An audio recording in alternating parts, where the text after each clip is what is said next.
Okay, let's get started, everybody. I see we've got quite a crowd here for our Atlantic Menhaden meeting. So welcome to this meeting of the Atlantic Menhaden Management Board. The board is now in session.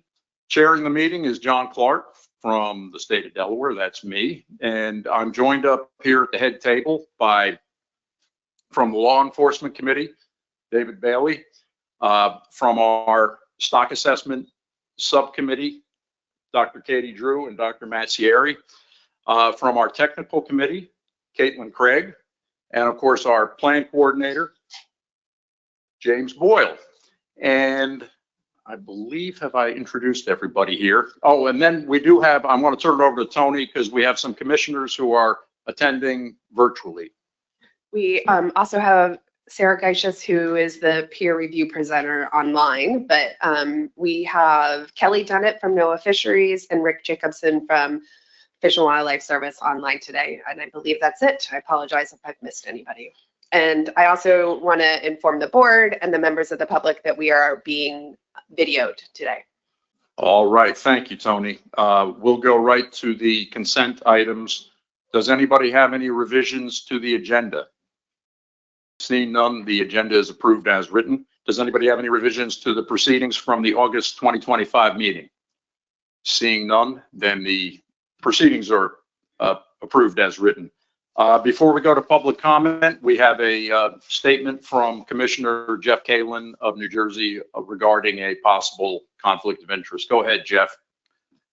Thank you, Mr. Chairman, and members of the Atlantic Menhaden Management Board and members of the public. As the New Jersey governor's appointee and employee of Lund's Fisheries in Cape May, New Jersey, a family-owned and operated vertically integrated harvesting and processing company, and a marketing and processing entity with a 10% interest in the marketing or processing of the total coastwide harvest of the Atlantic Menhaden purse seine fishery, I'm declaring my conflict of interest. I'm making this request today and notifying the board of the conflict consistent with the Commission's 2014 policy on financial disclosure and financial interest and my required financial disclosure forms. And I'm doing so prior to the management board taking final action on setting the specifications for the 2026 to 2028 Atlantic Menhaden fishing years during this meeting. The Commission's policy requires me to announce to the board that I'm recusing myself from that vote. Once recused, the policy permits me to participate in the board debate, although I will not be able to make or second motions on that specific issue. Prior to that vote, I'm required to remove myself from the board table, thereby alleviating the perception that a recused commissioner is participating in a caucus on taking final action on that specific agenda item today. I hope I don't have to stand in the corner, Mr. Chairman, when I leave the board table. But anyway, that's my statement, and I appreciate the opportunity to make that today. Thank you. Thank you, Jeff. And no, we won't make you stand in the corner. And before I go to public comment, I just want to remind everybody we do have a hard stop today. It is a action-packed agenda. Literally, there's a lot of actions on this. So with public comment, we have a lot of people who signed up. Could I just see the hands of the people who want to comment to items that are on the agenda? This is items that are on the agenda. Okay, so I see if you are going to want to comment on an item that is on the agenda, there will be a chance for public comment during the time we are debating each motion of that item. So I see most of you put your hands down, so you want to speak to items that are not on the agenda. We have quite a list here, and in the interest of time, we're going to limit you to 1 minute points you can make. We have some people online also. What's that? From Omega Protein, who has a item you'd like to bring up that is not on the agenda. And Pete, would you just state your name and your affiliation before you make your comment? Thank you, Mr. Chairman. My name is Peter Himchak. I'm with Omega Protein. I'm the fishery scientist, and I'm here to talk to you about research. And I took the liberty of distributing a SEMFIS pamphlet to board members. SEMFIS stands for Science Center for Marine Fisheries. It's an industry and academia working together under the administration of the National Science Foundation. We have been funding research for 11 years now. And this is highly supported, but you can read about all the companies that contribute to CEMFIS. The centers, the academic centers are the Virginia Institute of Marine Sciences and the University of Southern Mississippi. But scientists are funded to do work all over the United States and some internationally. So what I'd like to talk to you today is about a recent project that was funded, and it includes a research team of Dr. Jenny Neslage and Mike Wilberg. Hey, Pete, sorry, we're very short on time, so can you just wrap it up quickly? Okay. So Dr. Neslage, Mike Wilberg, Rob Latour, James Gartland, and Amy Schuler were funded to develop a detailed and actionable roadmap for Atlantic Menhaden research necessary to inform a scientifically defensible and ecologically meaningful Chesapeake Bay cat. The industry supports this and will provide data and anything else they need. Thank you, Pete. Okay, next up I have Phil Zalzek. And Phil, this is for something not on the agenda, correct? All right, thank you. Go right ahead, state your name and your affiliation if you have one, and then make your comment. My name is Phil Zalzak. I'm president of the Southern Maryland Recreational Fishing Organization. I am going to speak about a proposed presidential executive order, which is not on the agenda, but has been delivered to the White House. The proposal requires no reduction in Atlantic menhaden allocations for commercial bait fishermen. None.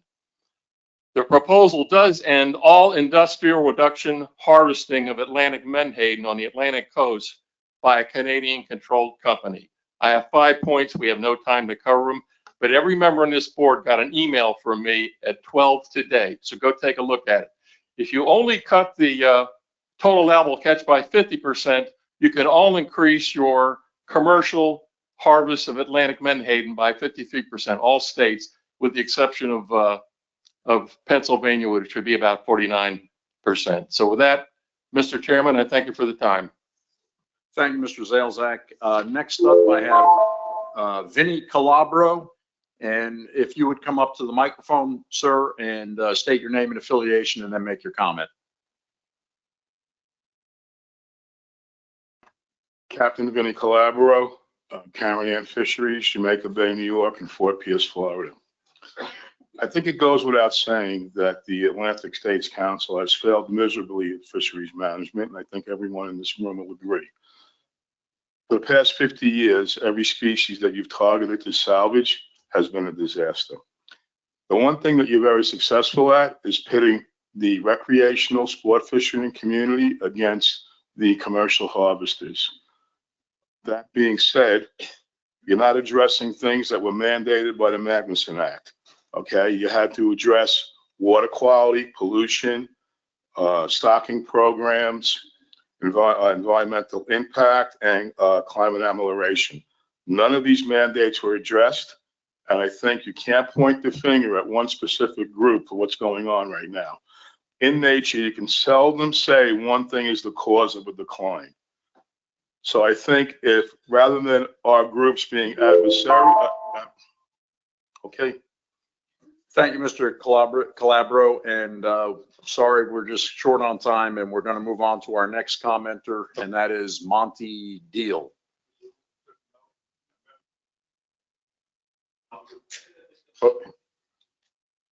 Quick note. I met with President Trump about a month ago on his request.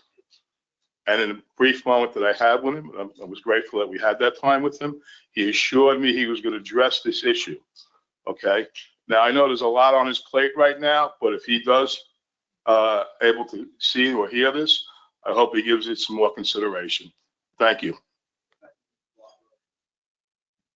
Thank you, Mr. Calabro. And next up, we have Monty Deal and please state your name and your affiliation. Yeah, Monty Deal. I'm the CEO of Ocean Harvesters. I just wanted to clear up some things that have been said here over the last few years that are strictly untrue.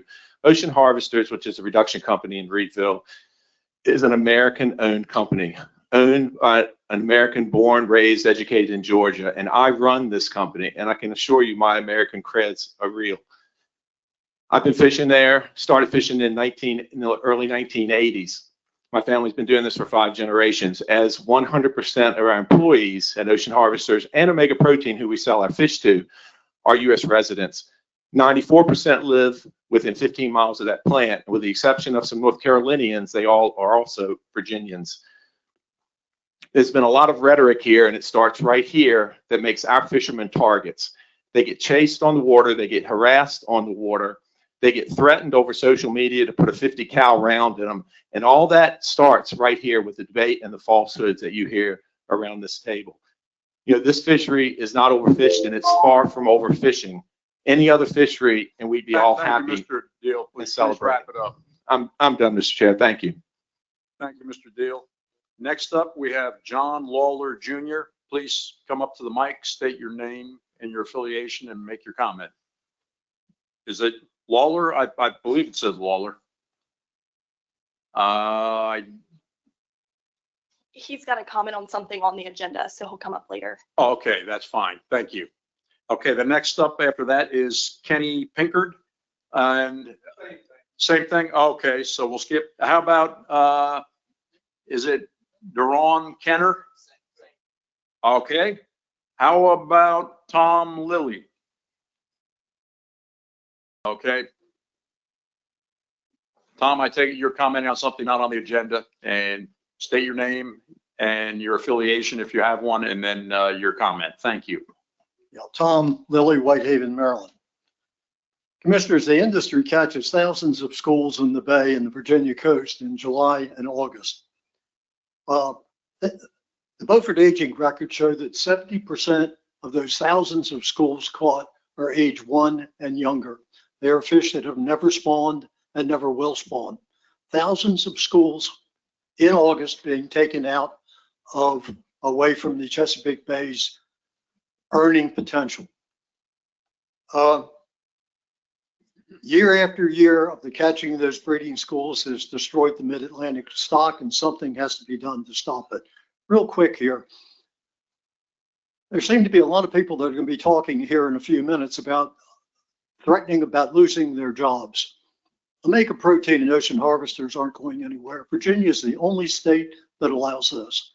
So far as them fishing out into the Atlantic Ocean, the mid-Atlantic is a very calm water compared to the North Atlantic. Cod fishermen, let me Thank you, Tom. give me one more sentence. Cod fishermen routinely go 600 miles out in the ocean. They can duck, if bad weather comes up in the mid-Atlantic, they can duck into the Chesapeake Bay or Delaware Bay. There's no reason they can't be fishing out in the Atlantic Ocean. Thank you, Tom. Okay, next up we have Captain Robert Newberry. Captain, if you'll come up to the mic and state your name and affiliation and make your comment. Thank you. Thank you. See if we can get this done in a minute. We'll be a little quick. My name is Captain Robert Newberry. I'm chairman of Delmarva Fisheries Association located on the eastern shore of Maryland. This is more of a confusing statement than a comment. You have seen all the things about the Young of the Year. We've had a three-year record Young of the Year in the state of Maryland. They say there's no Menhaden in the Bay. There is plenty of Menhaden in the Bay. As a matter of fact, they were the star of the Annapolis Boat Show. I don't know if you've seen the video, but it took more attention with all the Menhaden in the Annapolis Harbor than the boats, the millions of dollars worth of boats there. What I respectfully act is that we have had 3 years of record hatches, 30 years consecutive, each year a better year. And I think we need to weigh on the side of caution and let these fish grow up so that our bait industry doesn't suffer. Our crab industry will suffer from this. And I'm keeping under a minute. Thank you very much. Thank you, Captain Newberry. Next up, we have Patrice McCarron. Okay, thank you, Patrice. Following that, we have Benson Childs. Is Benson Childs here? Okay. Okay, got it. Next up, we have Roberta Kellum. It doesn't, okay, and just state your name and your affiliation, Roberta, if you have one, and then make your comment. Thank you. Thank you. My name is Roberta Cullum. I live in Northampton County, Virginia. I don't have an affiliation. Nobody's paying me to be here. I'm here for the Osprey. I spoke with you last time about the catastrophic disaster we're having with osprey reproduction in the Chesapeake Bay. I think the osprey have been telling us what your scientists have finally figured out is that, based on the last report you just issued, that there aren't actually as many menhaden as you thought there were. And I would hope that this board will actually consider the data from the osprey reproduction study. I don't think you considered it last time, and the osprey need your help. Thank you. Thank you, Ms. Kellum. Our final commenter on the, oh no, I'm sorry, there's somebody on the other side too. Okay, is this Johnny Millard? Yeah, Johnny Millard can come to the mic.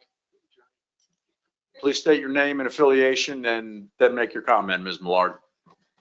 My name is Joni Millward, and I'm president of the Virginia Osprey Foundation. I live in Colonial Beach, Virginia. I would like to talk briefly about a beloved seabird, which has experienced population decline, possibly related to overfishing of their primary food source. A small but highly nutritious filter feeding forage fish that is being industrially harvested with highly destructive harvesting methods. To a large extent, the forage fish are harvested and reduced to oil and fish meal, which is being used to feed farm-raised salmon in a foreign country. And in turn, that salmon is then sold back into the markets of the country where the forage fish were caught. Think I'm talking about osprey, Menhaden, Persane Industrial Harvesting by Omega Proteins, and its Canadian operations? I am not. I'm talking about puffins, sand eels, bottom trawling, Danish industrial fishing, and reduction processing to supply feed to Danish salmon farms. Sound familiar? What is the big difference? The UK and Scotland have closed their coastal waters to sand eel harvesting to give the puffins, kittiwakes, dolphins, whales, and other species opportunity to recover. The UK just won a lawsuit because they followed the science, and it justified the action. Please wrap it up, Ms. Millward. Okay, our government and entities established to manage our fisheries, we have done nothing, absolutely nothing. If you get a chance, you can Google that. Thank you for your time. Thank you, Ms. Millward, and I'm sorry for mispronouncing your name. Okay. Now we move on. The next comment we have is from Brian Collins. Hello, my name's Brian Collins. I'm a citizen from Alexandria, Virginia. And a quick couple comments. One, I saw the study. The study says there is no data on the quota for the Chesapeake Bay, and I think that's what everybody understands. And it seems reckless to have a 112 million pound quota in the Chesapeake Bay, the nursery for striped bass and menhaden, and the world's largest breeding ground for osprey. We should have some data before we allow any fishing of menhaden, and to save the jobs for Omega, let's keep that stock full. And then regarding jobs, 2016 study on striped bass showed it was 100,000 jobs in that industry. The catches dropped by about 50%. So we probably lost about 50,000 jobs there. So when we talk about jobs, I mean, Omega might have 300 or more, but let's keep everything in balance. Thank you. Thank you, Mr. Collins. Do we have any commenters online?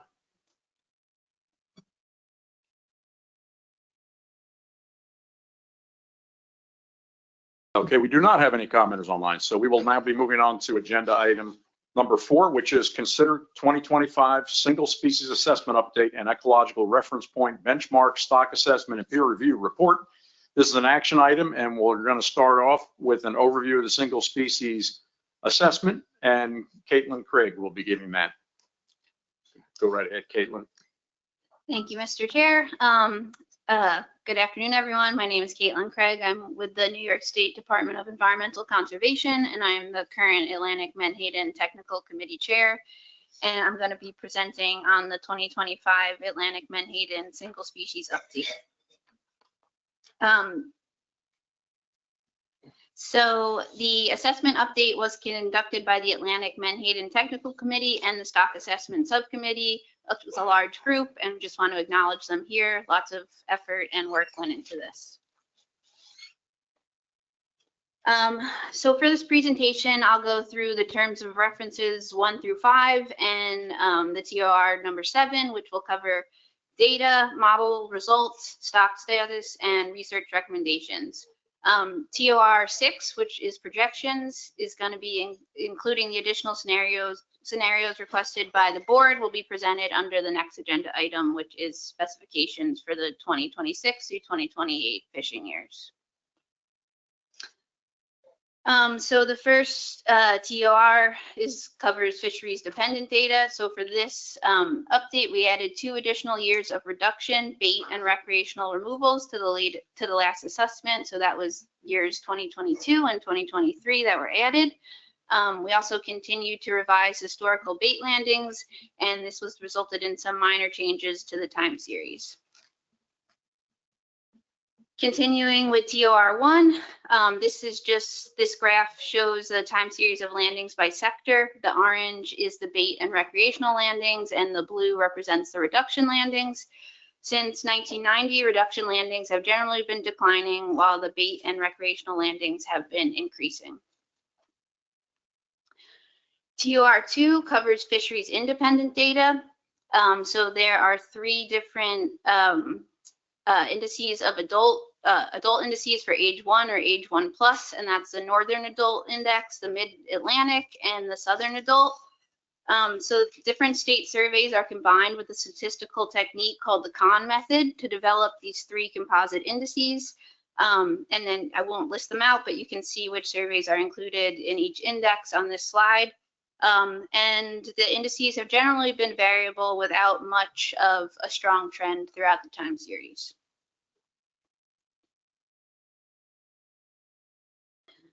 Additionally, for TOR 2, further fisheries independent data includes the state YOY surveys. And again, these are combined with the same method as the other indices to the Kahn method to create a coastwide index of young of the year abundance. The index was highest in the early part of the time series, but that is the time period when we only have indices from the Chesapeake Bay, and all the other surveys that are listed there were not necessarily included in that earlier part. Term of reference 3, life history and model structure. So for this update, the estimate of natural mortality used in this assessment was revised. This was brought about because all submitted a reanalysis of the tagging data that resulted in a lower estimate of M than the one that Wildestrand et al. Used in the 2020 benchmark. So because of this, the SAS formed a work group to review the data and analyses and consulted with the authors to understand what was causing the differences and what was the best estimate of M for use in the single species model. So the revised tagging model M is about 20% lower than the M used by Wildestrand et al. And based on the sizes of the tagged fish, most fish in the study were approximately 1.5 years old. So the SAS developed an age-varying estimate of M to use in the BAM or the Beaufort assessment model by scaling the Lorenzen curve so that M at age 1.5 was equal to the tagging model M. So a sensitivity run was done with that lower M, which was used by the Alt et al. Method, and also included the use of confidential effort data. So this figure just shows the pink line shows the 2022 update for natural mortality. The black line shows the 2025 base run, and the green shows the 2025 lower M sensitivity. So for population estimates, so the change in M had an impact on the scale of the population, but did not necessarily change the trends. So a lower natural mortality resulted in a higher F. So this plot shows that the geometric mean fishing mortality was on ages 2 through 4. Changing M also changes the selectivity pattern, so the full F is less comparable across the different runs. The differences were greater at the beginning of the time series, but are smaller and they're harder to see on this plot towards the end of the time series where they're closer together. And across all runs, F is the highest in the early years, where it peaked in 1973 and then declined in the 1990s and the early 2000s. And since then, it's been generally stable.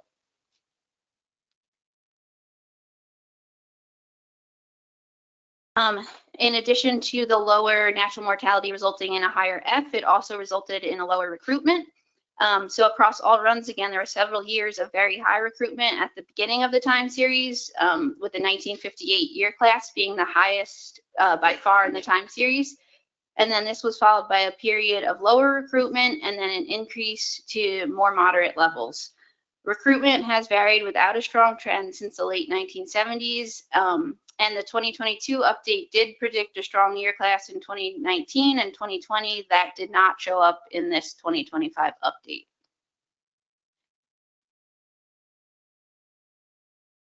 Further, with the lower natural mortality resulting in higher F and lower recruitment, it also resulted in lower fecundity. So again, across all runs, fecundity was highest at the start of the time series and then declined through the late 1960s to a period of lower fecundity from the early 70s to the early 1990s. As fishing mortality declined in the 1990s, fecundity increased. Fecundity has declined somewhat in recent years, but not to the levels that were seen in the 1970s and 1980s. The revised, as mentioned, the revised M in the 2025 update results in the lower fecundity compared to the 2022 update. And to note, the sensitivity run with the even lower natural mortality results in the lowest fecundity at the beginning of the time series. But over time, as the fishing mortality goes down, more fish survive to the oldest ages in the lowest natural mortality scenario. And overall, the population fecundity is higher than the base run.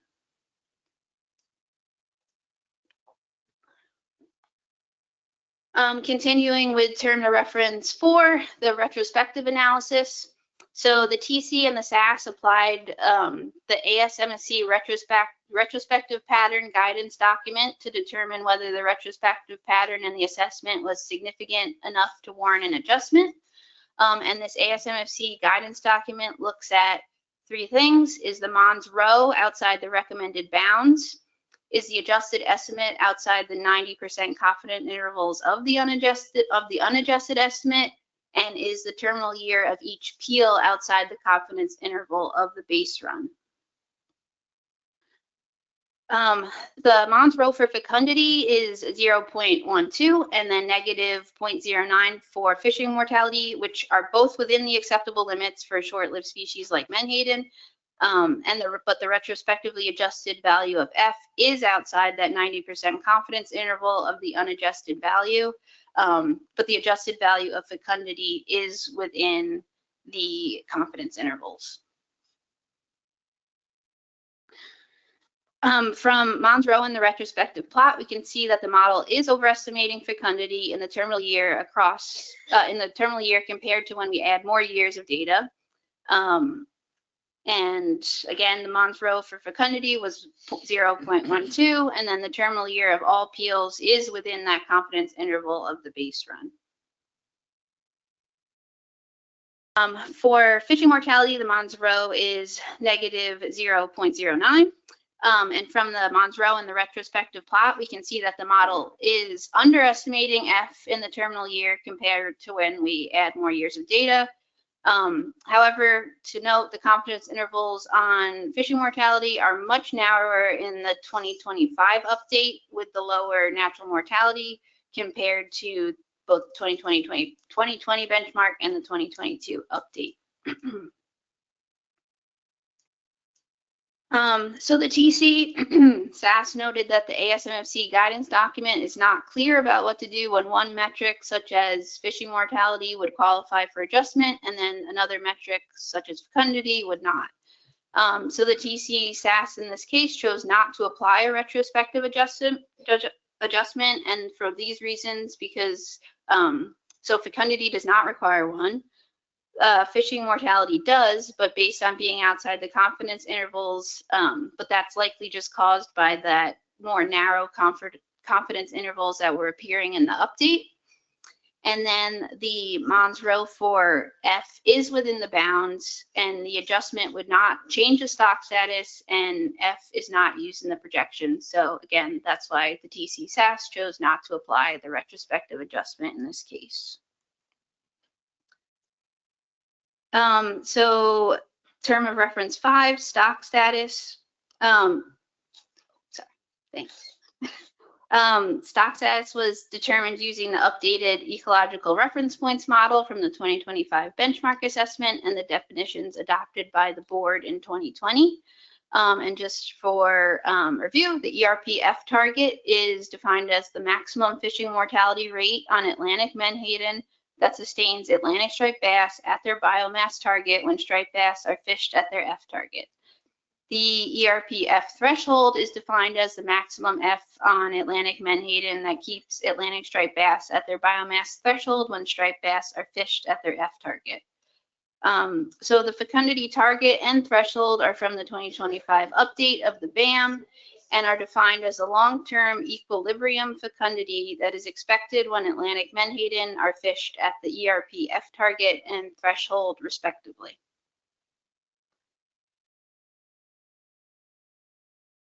Continuing with TOR5 stock status. So stock status is that Menhaden are currently not overfished and not experiencing overfishing. F in 2023 was above the target but below the threshold, and fecundity in 2023 was below the target but above the threshold. And again, stock status is based on the current definitions of the ERPs and the 2025 ERP model. And if the board decides to redefine the ERPs, the stock status could potentially change. But Matt will talk about that more, about the updated ERP model in the next presentation. And the final term of reference for this presentation is research recommendations. So the TC and the SAS continue to endorse the research recommendations from the 2020 benchmark and the 2022 update. And this slide just highlights some of the recommendations where some progress has been made. So far, or for the first one, there's to develop and implement a multi-year coastwide or regional fishery independent surveys for Atlantic Menhaden. Some pilot studies have been conducted, but there's no long-term survey established. Evaluate the adequacy of the current sampling levels for the bait fishery that is currently in progress.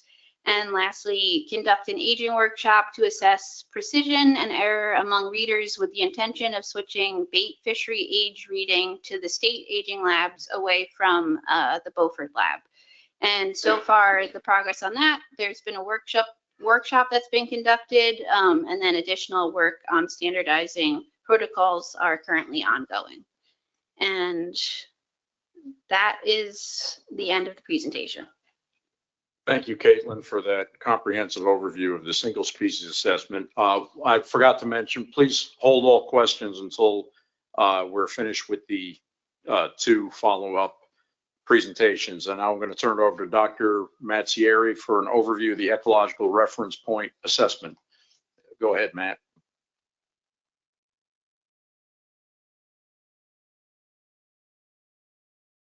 Great. Hi, guys. My name is Matt Siri. I'm from Maine DMR, and today I'm going to be talking about the ERP assessment that was just recently benchmarked and peer reviewed. Let's see if I can get this to work. Hey, there's been a number of people that have been involved in this project over the last couple of years. Just to give them all a sort of a shout out. They put in a lot of work and a lot of time into this particular assessment. So just to give you sort of an idea of what we're going to be talking about today, the first thing we're going to be talking about is sort of the recommendations for using ERPs. We're going to talk a little bit about our models that we've considered, some data updates, some model updates, some results, some uncertainties, and then some next steps.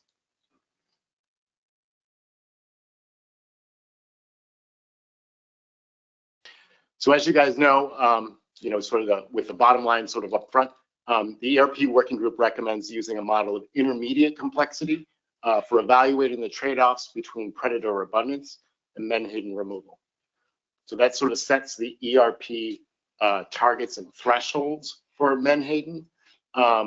We still sort of support the use of the single species BAM assessment for evaluating stock status and setting TACs using those reference points. As you guys may remember from last time, we explored a whole suite of modeling approaches from really complex to pretty simplistic during the last benchmark. And this time around, we want to focus in particularly on models of intermediate complexity based on the peer reviewers' comments, as well as what met your needs the last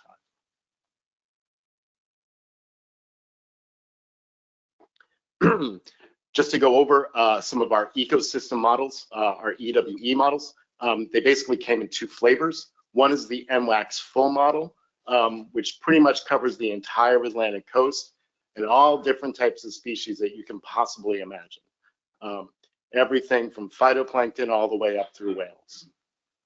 We also have a model of intermediate complexity, the MICE model, which is sort of a stripped down version of the larger model that's focused in on the species that you guys care the most about. And we also have a virtual assessment for the description of ecosystem responses, VADER, which we call for short, which Jay McNamee developed, and that's a multi-species statistical catch at age.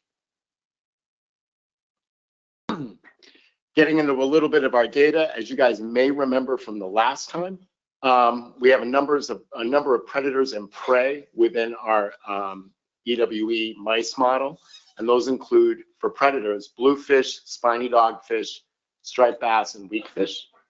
We also have, for prey, we have Atlantic herring and Atlantic menhaden. And so all of this is sort of based on the consumption ranking, what predators ate menhaden the most, and also about the availability of data sources, as well as the relevancy to ASMFC management.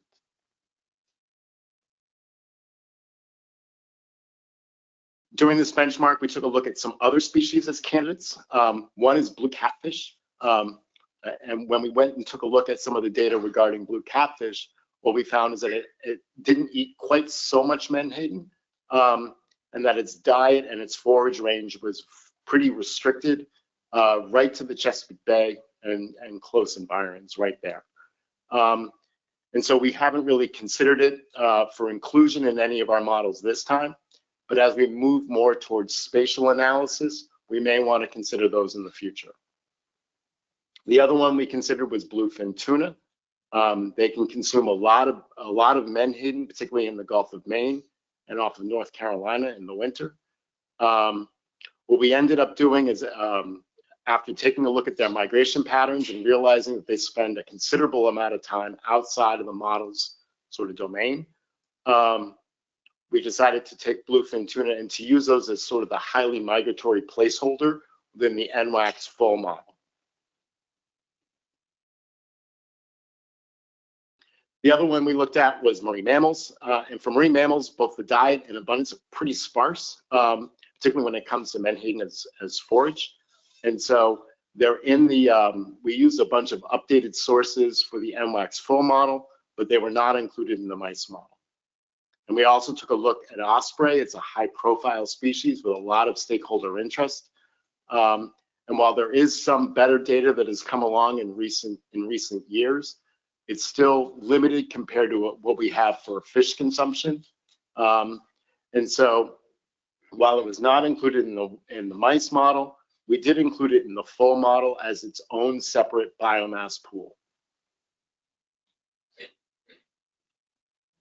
We also updated a lot of our single species data that goes into our ERP models. And one of the chief changes has been with dogfish. Dogfish, as you might know, the last time around in gold during the 2020 benchmark, that model has since changed, and the picture for dogfish has also changed. And so dogfish have actually been found to have increased versus the 2020 benchmark. Without a lot of surprise, Atlantic herring hasn't had much of a change. There's not much change between the 2020 benchmark in gold and the 2025 benchmark, this time in black.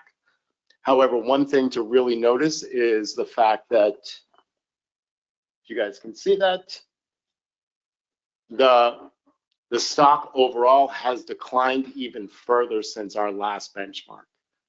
It has not rebounded at all. And so it's actually in a worse place. And as Caitlin was talking about earlier, there's been a change in menhaden biomass. As you can see during the last benchmark, again in gold, and this benchmark now in black.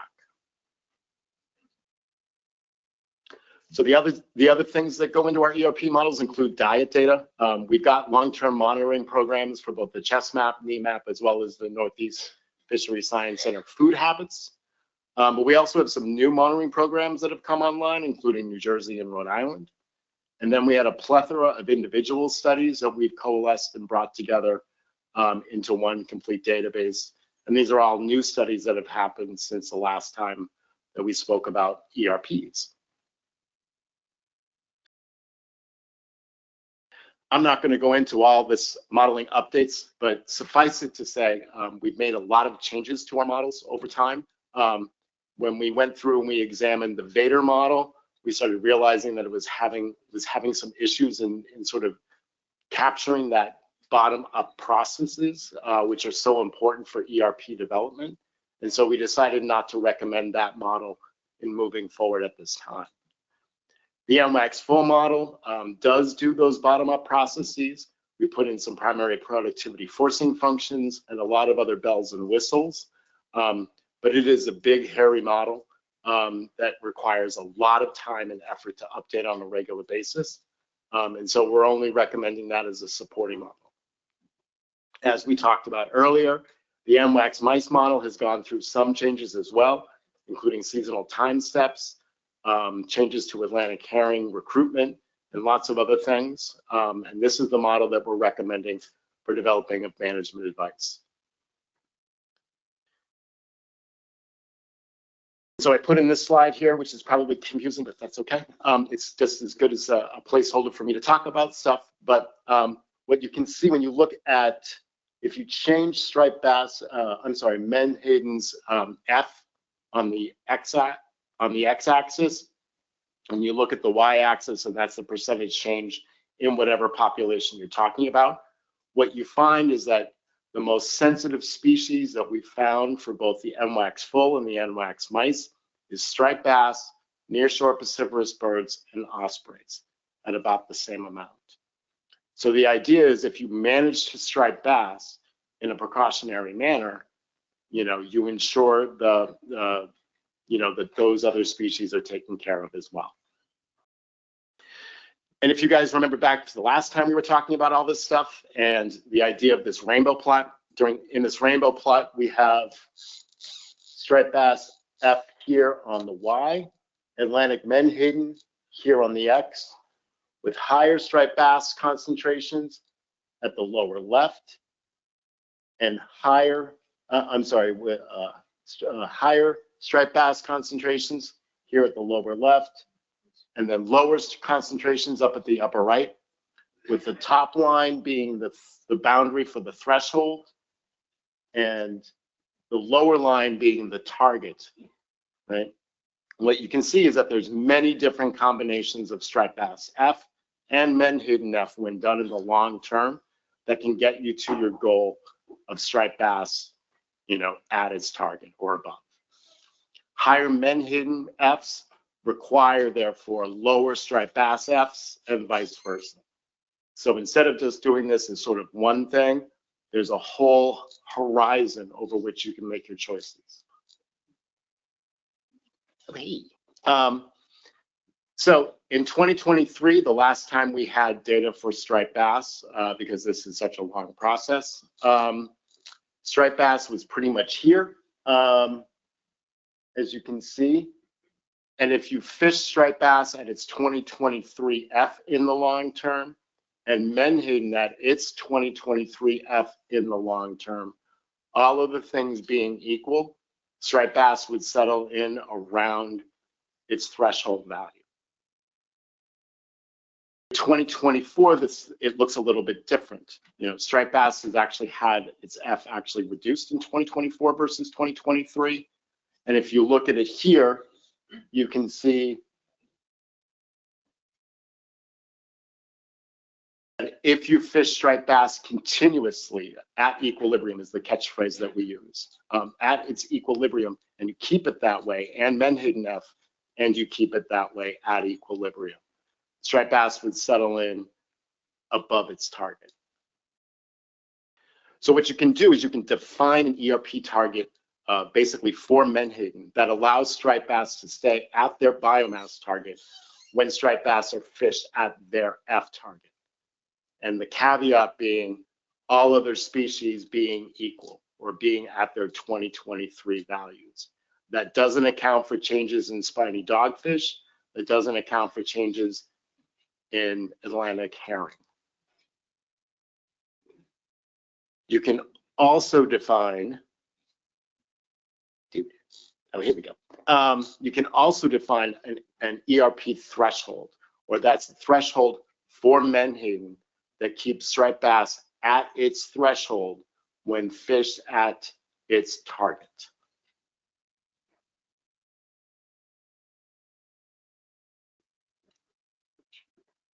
So based on what you guys did the last time, we've developed ERP reference points based on what you guys decided the last time around when we did this. And as you can see from 2025 versus 2020, there's been some changes. So the F target for the ERP reference points has changed. It's declined from 0.19 to 0.15. And the same with the threshold. When you look at this, you can also calculate fecundity targets and thresholds, and those have also declined.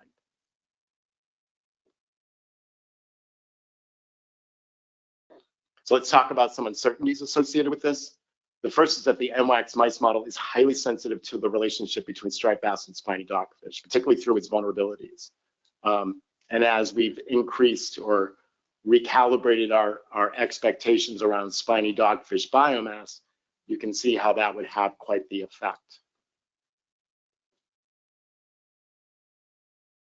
Other sources of uncertainty is probably stuff that you could all have heard before. We need more diet data, particularly if we start talking about doing things on a more spatially explicit manner. One thing to keep in mind is that these ecosystem models tend to be biomass based and therefore don't quite capture the recruitment variability that you would see with Menhaden in general, and in particular, any type of environmental forcing. There's also no spatial dynamics associated with this model. And in getting into that point is that this is an ERP tool that's been developed for a coast-wide species, not for individual regions within that coast-wide unit stock. And so it is a coarse coast-wide tool at this point.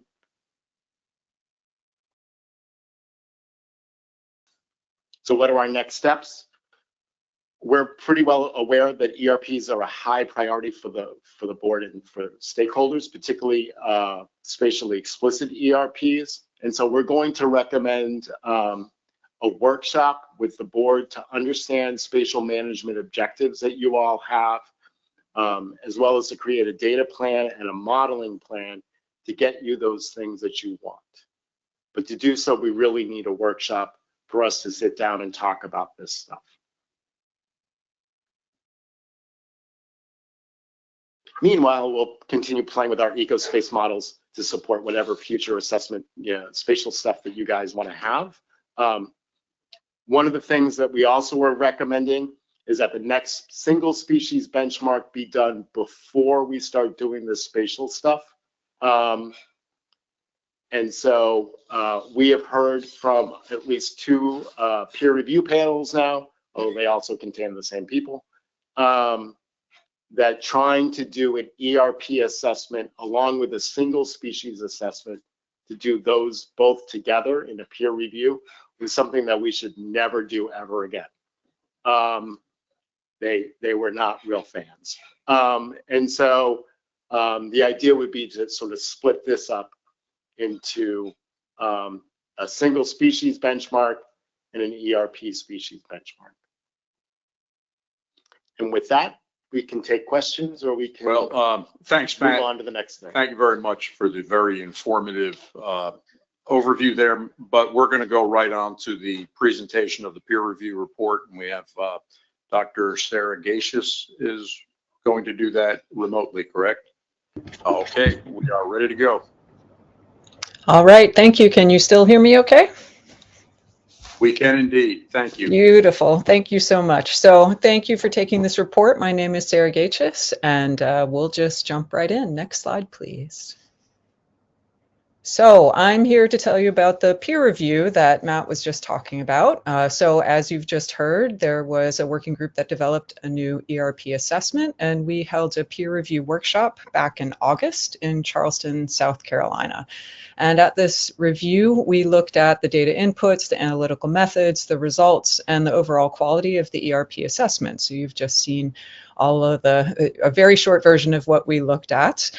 So there's a CDAR stock assessment and review report, and it's available at that link. And I'd just like to take this moment to really acknowledge everyone who worked on this. It was a really excellent review, well supported by CDAR. Really appreciate the organization of the workshop. And also, I just have to say you have an excellent team that's developing the ERPs. They're a pleasure to work with. They're extremely responsive to all of our requests, and really appreciated working with them. So next slide, please. So the review panel was myself. I am formerly of the National Marine Fisheries Service, Northeast Fisheries Science Center, but retired earlier this year, and am now Hydra Scientific LLC. And my colleagues Daniel Howell of the Institute of Marine Research in Norway and Yang Chen from Stony Brook University were the CIE reviewers on this panel. The expertise across all 3 of us included stock assessment and integrated ecosystem assessment, marine fish ecology and population dynamics models, and multi-species and ecosystem models. And as Matt mentioned, both Daniel and I were on the previous review panel back in 2019 for the 2020 review. So next slide, please.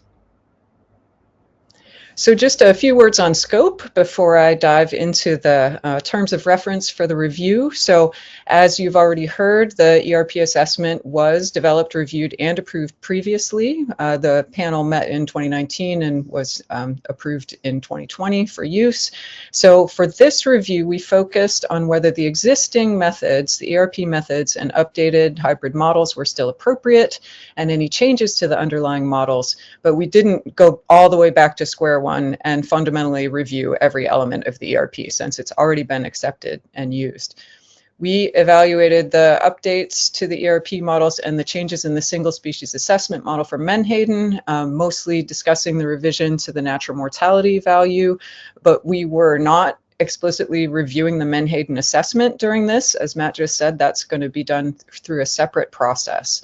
So I want to emphasize we agreed with the decisions made to update the single species model, but this review wasn't designed to quote unquote approve the Menhaden single species assessment model, since that's happened in another process. Next slide, please. So now I'll just go through in order our terms of reference for the review. Our first term of reference was to evaluate justification for inclusion or exclusion of assessment data in the ERP models. So overall, we felt that the use of the assessment data was well justified. It makes a lot of sense to use the best available information for each stock that's already been vetted in individual species assessments, and that's what was done here.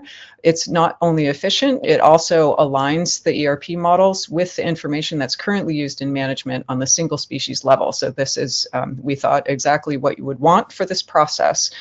We also found the modifications from previous assessments to be well justified. So the Menhaden natural mortality estimate M was thoroughly reevaluated and updated, as was described a couple presentations ago. And also there was a change to the weak fish assessment information that was adjusted to reflect tagging mortality estimates that actually made the ERP model function more smoothly. And so all of these were well justified and made a lot of sense. One recommendation that the reviewers had on this term of reference was that there might be a way to further inform Menhaden natural mortality in the future if age data from surveys could be obtained. Next slide, please. Our second term of reference was to evaluate the thoroughness of data collection and the treatment of data. And so because a lot of the single species assessment inputs were already vetted in other processes, we were really focusing on the new data sets introduced for the ERPs. So again, we assumed that the vetted data sets that were selected in consultation with species assessment teams had already been through review in another place and did represent the best available science. We found that the diet data sources that were expanded and combined in a more systematic way was a real improvement to the way diet data was handled in these assessments and gave probably a broader outlook on what diets were for the models. The new data analyses really improved the inputs for multiple unassessed model groups. That's in both the NWAX mice and the NWAX full models.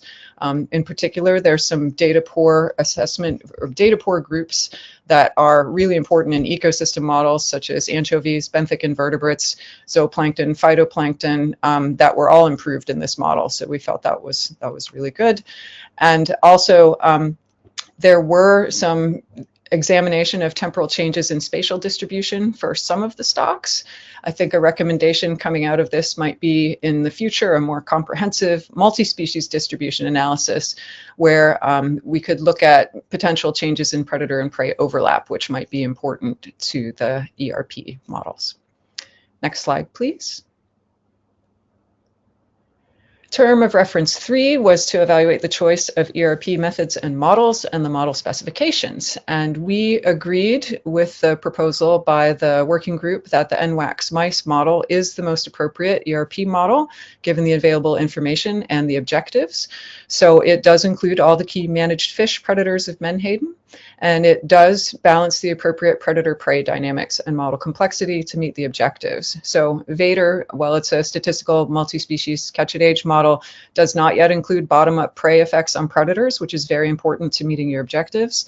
And the NWAX full model does include the two-way coupling, but is very complex, as Matt described already. And so for operational model updates, it just would take probably too long and be too cumbersome. And in addition, would require a lot more data that is probably less of lower spatial and temporal quality than what's going into the NWAX mice. So the NWAX mice also can include reasonable optimization methods and projections to ensure the stocks are responding appropriately to fishing pressure. That would be extremely difficult in the larger model, but is something that's manageable in the mice model. And we looked at the modeling process all the way through. It was extremely transparent and very well presented. And we endorsed the choice of the base case and sensitivity configurations for the NWAX mice model. Next slide, please. We did have a number of recommendations on term of reference 3. One was to continue the investigation of uncertainty surrounding the spiny dogfish predation. As you saw from what Matt just presented, the change in spiny dogfish assessment really changed the perception of the stock, and that feeds into the ERP model. And so that makes them a much more influential predator than they were the last time around. So there's some more work that can be done on that. For future ERP assessments, it would be highly recommended to have a suite of plausible model configurations that would be variants from the base case run. And so that way one could look at the uncertainty around the base case. I think in the current assessment, it takes a very long time to get to the base case, given how long it takes to develop these models. And so that type of sensitivity analysis wasn't possible to do, but one could look at the impacts of uncertainty in that way in the future, given a bit more time. The other recommendation was to align the methods for NWACS mice and NWACS full in future assessments to the extent possible. If both models were fit to the same indices and used similar optimization methods, especially saying mice was the starting point for the full model, then you could have more direct comparisons across the two models. As it was, they already provided useful comparisons. Both identified striped bass as the most responsive predator to menhaden, for instance, but there could be other more direct comparisons done given alignment of methods. Next slide, please. So term of reference 4 was to evaluate the methods used to estimate the reference points and total catch. And our conclusions here, similar to the conclusions the last time these methods were reviewed, is that the methods are sound. So these are basically the same approved methods that were used in 2020. The hybrid approach estimates the reference points with the NWACS mice model, so that includes all of the key predators and also alternative prey to menhaden, and then uses the single species menhaden assessment for the projections. That way you can include in the menhaden assessment projections uncertainty in both natural mortality and fecundity to generate the probabilities of being within the F and fecundity targets or limits for a given total allowable catch. And the review panel felt this is an appropriate way to evaluate trade-offs given the objectives and the risk tolerance of you, the management board. Next slide, please. For term of reference 5, we were to evaluate the diagnostic analyses performed for each model, and I have to say they were very thorough and they were appropriate for each model type, even though each model type does have different diagnostics. So we saw quite a bit of model sensitivities to the change in natural mortality, both from the 2022 to the 2025 M, and then also with the lower M sensitivity. So there was a lot of exploration of that. It was very enlightening and useful to the reviewers. And the sensitivity in NWACS mice was explored mainly to the predator-prey interaction parameters during calibration.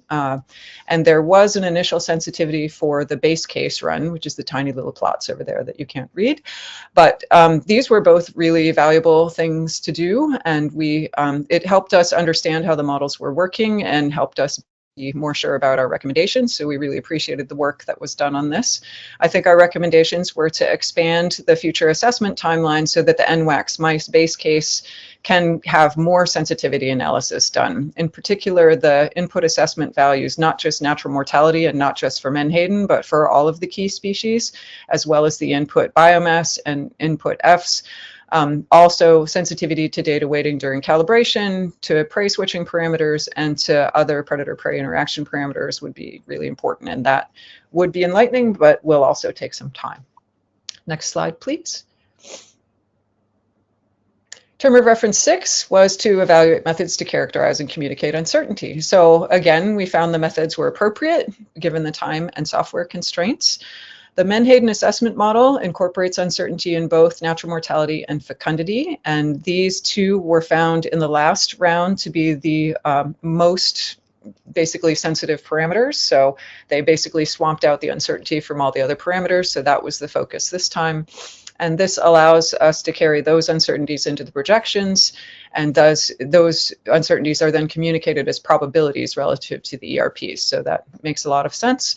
The NWACS mice model focused on these key predator-prey interaction parameters and looked at the implications for the striped bass productivity and the ERPs, which again brought the uncertainty all the way through into what the implications would be for management. So these were very appropriate. The recommendations here were that the menhaden assessment could consider a broader range of M uncertainties in the future, and as well a suite of plausible NWACS mice models, as was said in several other tours, would be really helpful for uncertainty analysis for that model. Next slide, please. Term of reference 7 was just a minority report, so there wasn't one, so that was quick. So now we're on term of reference 8, which is to recommend the best menhaden biomass and status estimation methods. So once again, we do endorse the use of the menhaden single species model to estimate the menhaden biomass abundance and exploitation rates. And we endorse the use of the ERPs arising from the NWACS mice model to evaluate the menhaden stock status. And that would then, of course, be done with the menhaden single species model. This is the same methodology that was approved before, and we really thought it provides an appropriate tool for managers to select from a range of fishing levels, given goals for striped bass and menhaden fisheries and risk tolerance. And it's, again, not just striped bass and menhaden, that's in the ERPs, but the model is also still including the other interactions. Next slide, please. Term of reference 9 was to look at the research recommendations and prioritize them. So we supported the research recommendations that were brought forward by the ERP team. And the priorities from the reviewer's standpoint were to continue and expand the collection of population, life history, and diet data across all the ecosystem components. That includes menhaden, as was mentioned before, but also many other species. We also really want to echo the recommendation to determine and agree on clear objectives for any spatially explicit ERPs with managers and stakeholders together prior to any spatial model development. Spatial models can go in a lot of directions, and I think having those clear objectives will make everything much more efficient in moving on to that next step. And finally, to allocate adequate time after the single species assessments are finished for the ERP model updates, calibration, and base case selection, and then to be able to proceed to that full uncertainty analysis. And again, same recommendation is that NWAC's MICE plausible model suite that could come from the base case to assess uncertainty. Next slide, please. So we're almost there. Term of reference 10 is to recommend the timing of the future ERP assessments. So as Matt already said, the reviewers are fully on board with continuing asynchronous benchmarks for the menhaden single species assessment and the ERP assessment. I think this gave us enough time to really focus on the ERP model this time and dig into it a bit more, which was very helpful. The recreational fishery data recalibration timeline is going to affect many stock assessments that are involved in the ERP models, and so that's going to be a consideration for the timing of the next ERP assessment. And then once those individual assessments are complete, updating the ERP models is going to take some more time to include the sensitivity analysis. So our estimate would be that the ERP benchmark should be at least a year after the key single species assessments are finalized, and that information is available for the ERP team. Next slide, please. And so to conclude here, the review found that the ERP assessment provides you all with a scientifically sound framework for evaluating ecosystem trade-offs and menhaden management. This continues to advance ecosystem-based fishery management, considering the dual role of Atlantic menhaden as both a harvested species and part of the forage base for managed predators. This ERP assessment remains one of very few cases and examples globally where there's operational EBFM, given that it has actionable advice for menhaden management. So it's still a real sign of leadership in this area.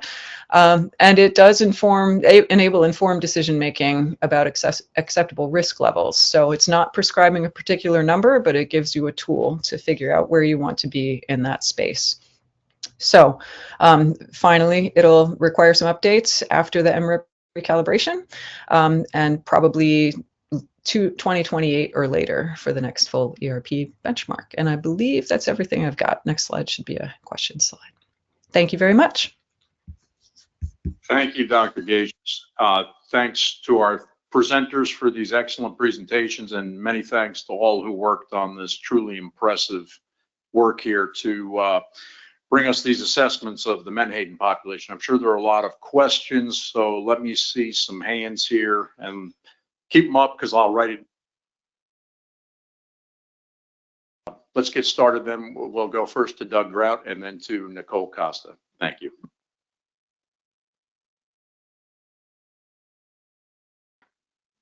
Thank you very much for a very informative assessment and peer review. My question is, we have clearly had a lowering of the abundance levels from comparing the 2022 assessment compared to this. And I am looking for, from any of the experts up there, a layman's explanation of what the driving factors for that was so that I can explain to my constituents why there's such a huge difference. I mean, some of the potential quotas that are being thrown are lower than we've ever had. So are there 2 or 3? Is it the natural mortality change? Is it some new abundance indices in current years? Or can you give me just a layman's term, what are the 2 or 3 big things that are driving this? Who wants to take that one on? Looks like Katie. Right. So yes, the big driver of this change is the natural mortality estimate. So this can be unintuitive, but basically in these types of models, these statistical catch-at-age models, when you use a lower natural mortality, it results in a lower population size coming out of the models. So what the model is doing is it's looking at things like our trends in abundance, it's looking at the age structure of the catch, it's looking at the length structure of the indices, and is trying to figure out, given the catch that we see and the trends that we see, how many Menhaden had to be out there in the population to get the amount of catch that we saw and the trends that we saw. And then you give it information on natural mortality. That is, we know how many are dying because of the fishery, and we think this % are dying because of natural mortality. And so when you combine all of that, you get an estimate of the population size. If the only thing you change is that natural mortality, what you're saying is, actually, from year to year, fewer of them died from natural causes than we thought. So if we're saying, you know, let's do a real simple example here of we go out and we do our survey and we get 50 fish per tow in this survey. The fishery goes out and catches 1,000 metric tons of the population. Next year, we go out and we do the survey and we only get 25 fish per metric ton. So we know basically the population that went down by half when you took out 1,000 metric tons. And so we can say, okay, there had to be at least 2,000 metric tons of the population in there because we took out 1,000 pounds and the population went down by half. Now we can say, okay, but if we think, you know, the natural mortality rate means that 100 metric tons got lost due to natural mortality. So 10% of the population died because of natural mortality. So we went from, we can then scale that 2,000 up to 220,000 fish were out there. But if we come back and we're like, whoops, actually we were wrong, only 5% of them died because of natural mortality. That means we took the same number out of the population and the population went down the same amount, but the number that we thought died due to natural mortality was smaller. That means there had to be less of them out there to see the same trends in the population. I don't know if this is helpful or not. Maybe it's helpful to think about it the other way, which is basically if we're saying we're killing a lot more of them due to natural mortality, but we're still able to take out thousands of metric tons of catch and the population is changing a little bit, but not dramatically. If a lot of them are dying due to natural mortality, that means there has to be a lot of them there to support the fishery. If less of them are dying due to natural mortality, and we're still seeing that same fishery, those same trends, that means the population has to be smaller. So what's happening with this assessment is we've changed that estimate of natural mortality. We overestimated natural mortality. We thought way more of them were dying due to natural causes than the data actually say they should be. And so more of them are surviving. That means the population is smaller in order to see the same trends that we see in the catch, that we see in the indices. So that is basically what happens. We scaled that population down. And so sort of the overall change is that with this new lower natural mortality rate, we're estimating that the time series average of biomass is about 30% lower compared to where it was in the last assessment.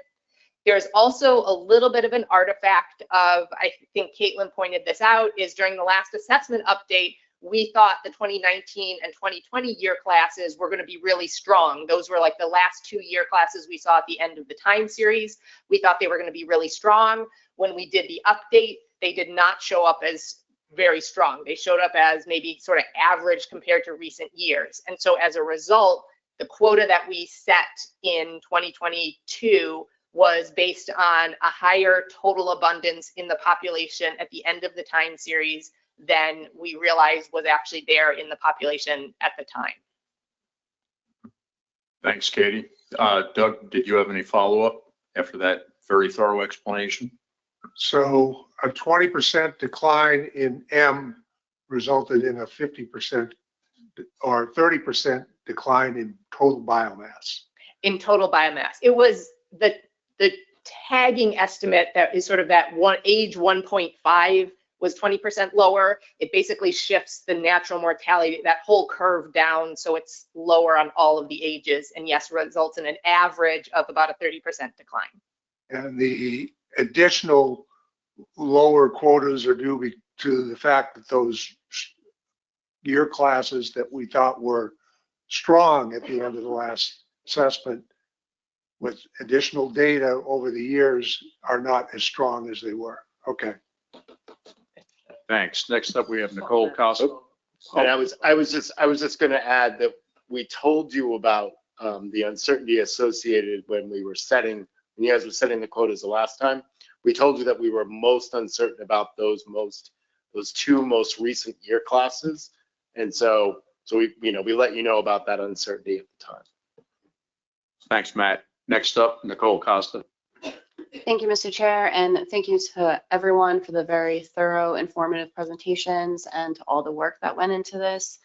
My question actually is pretty in line with Doug's question, and so as a follow-up, I know the focus has been on natural mortality and the changes to the single species assessment, but it also seems like in the ERP model, the changes with spiny dogfish, particularly the increase in biomass from the changes in the area swept method to the new stock synthesis model, as well as the higher predation of spiny dogfish on Atlantic Menhaden. Could you also hypothesize that that was partially responsible for the reduction in the tax? And I was also curious about the higher predation of spiny dogfish on Atlantic Menhaden. Is that strictly an artifact of the increase in biomass of spiny dogfish, or is it potentially related to the reduction that we've seen in the herring fishery and the herring biomass, or is it a combination of factors, perhaps including the new diet data sources? The short answer is yes. All of the above. We've made some significant changes to the model, including changes in the vulnerability. The vulnerabilities sort of capture that relationship between spiny dogfish, striped bass, menhaden, and herring, right? And so with that coupled with the seasonal forcing function has significantly changed how the models function. That's the reason we went to peer review, right? If we were just recycling the stuff we did last time, we wouldn't need a peer review. But so we significantly changed a lot of those relationships, as well as, like I said, putting in seasonal forcing functions, putting in things like primary productivity forcing functions. So the answer is it's a completely new model in that regard. And to add on, it's hard to separate out what's causing what from that, but I would also say that the lower menhaden biomass in the ocean is then carrying through to these ecosystem models, that there's also taking the fishing mortality pressure on menhaden. If there's less of them out there, then has like a bigger impact on the predator populations because there's less menhaden to go around for everybody. So that also contributed to some of the lower reference points that we're seeing. But it was in combination with all of the other changes to the data and the model structure. You good with that, Nicole? You have follow-up? Matt still has a follow-up, and then you go. In addition to the fact that Atlantic herring has remained low, it's actually gotten further lower, actually. And so all those things combined, it's hard to tease out what the differences really are. Thank you, Mr. Chair, for a quick follow-up. So I think it's safe to say from your initial response to Doug that yes, natural mortality is the biggest driver here, but it sounds like spiny dogfish and those changes in the predator-prey dynamics and the scaling up of the biomass is also potentially a significant factor here as well. So those changes affected the reference points. So it's going from, for example, 0.19 for the target to 0.15 for the target. So yes, the reference points are lower as well. I think that probably the scale change from the M is the biggest driver, but for sure, if we were using the exact same reference points, the higher F target and a higher F threshold would also give you somewhat higher quotas. We didn't redo the calculations with those, but there is an impact of that change in the reference points themselves on the quotas. Thanks, Katie. Thanks, Matt. We have another question from Rob LaFrance. Again, thank you all for great presentations. During the presentations, you mentioned the concept of doing a workshop with the board on various issues. How do we go about doing that, and what's the time scale on that? Yeah, the idea would be to sort of to reproduce what happened during the email workshop back, like I want to say, was that a decade ago? Dude, really? And basically just to get everybody in the room, lock the door, throw away the key until we can come to some sort of resolution on what you guys want to see as far as spatial management, what we can provide with the data we have in hand, what we need to go out and get, and how, and then how amongst ourselves, how we're going to go about doing this.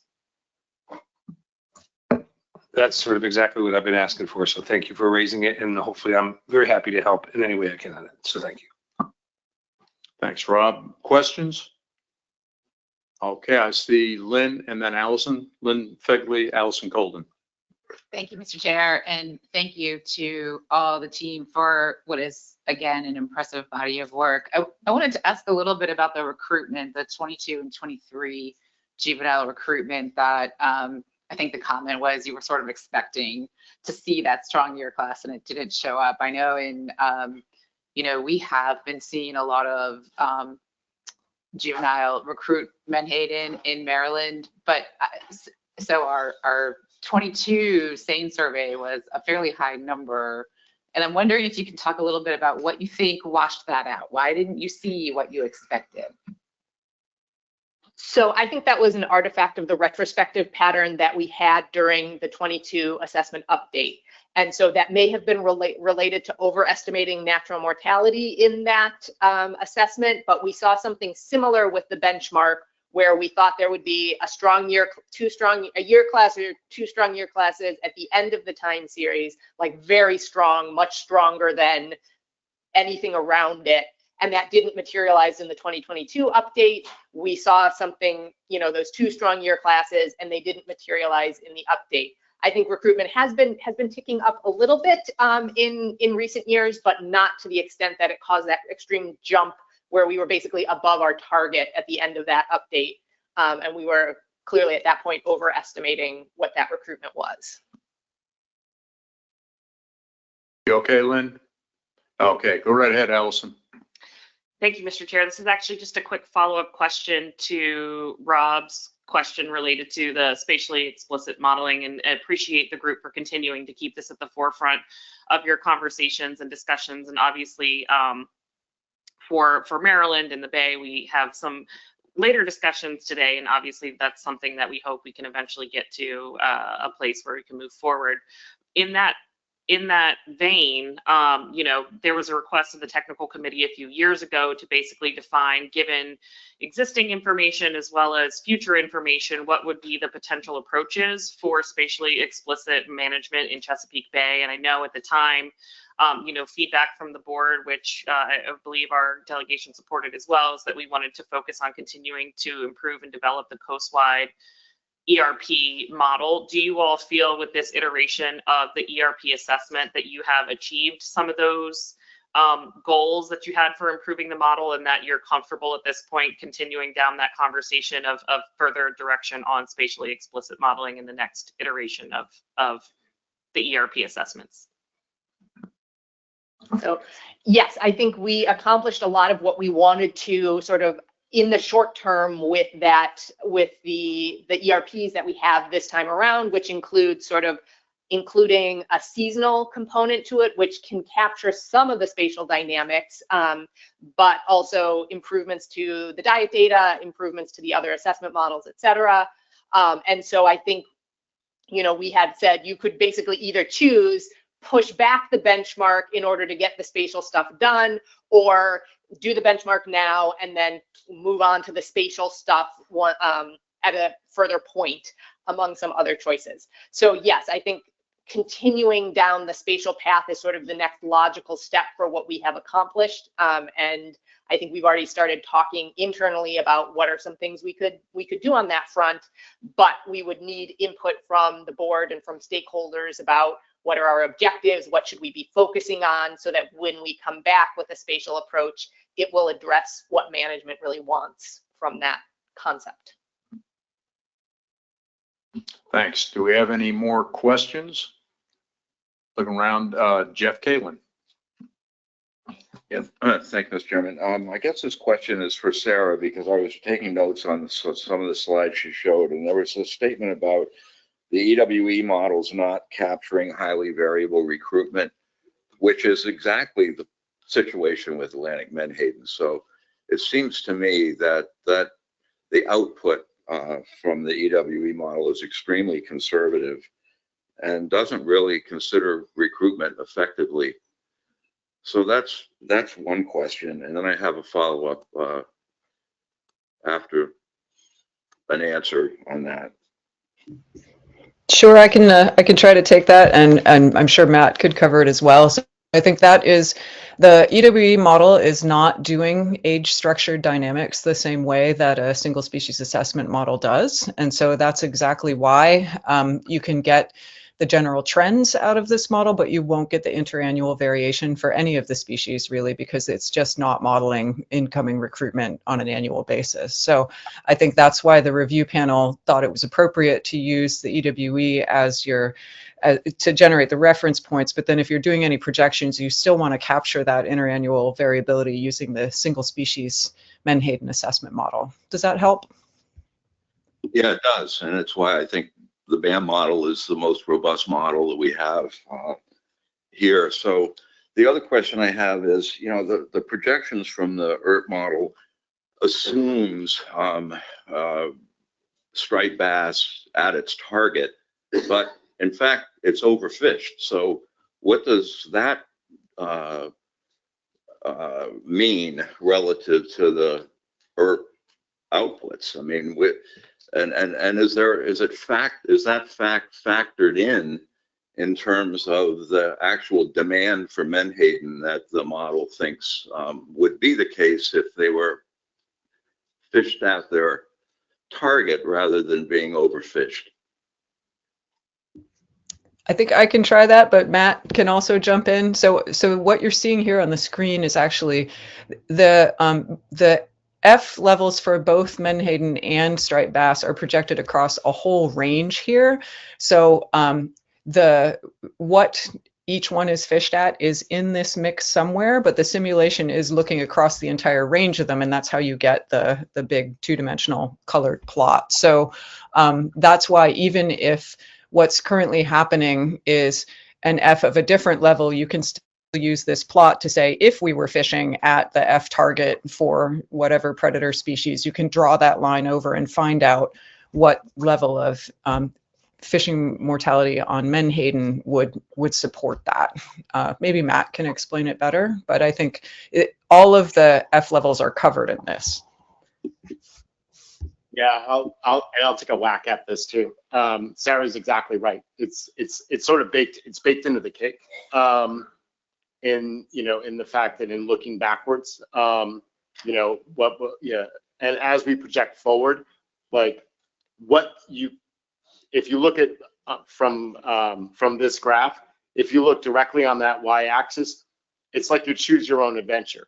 You choose where you want striped bass to be, and then you can follow along from there to give you whatever Menhaden F is appropriate for that level of striped bass harvest. And so, one of the things to sort of keep in mind is the idea of keeping those things as congruent, to not choose a Menhaden level that's inappropriate for whatever striped bass level you've chosen, and vice versa.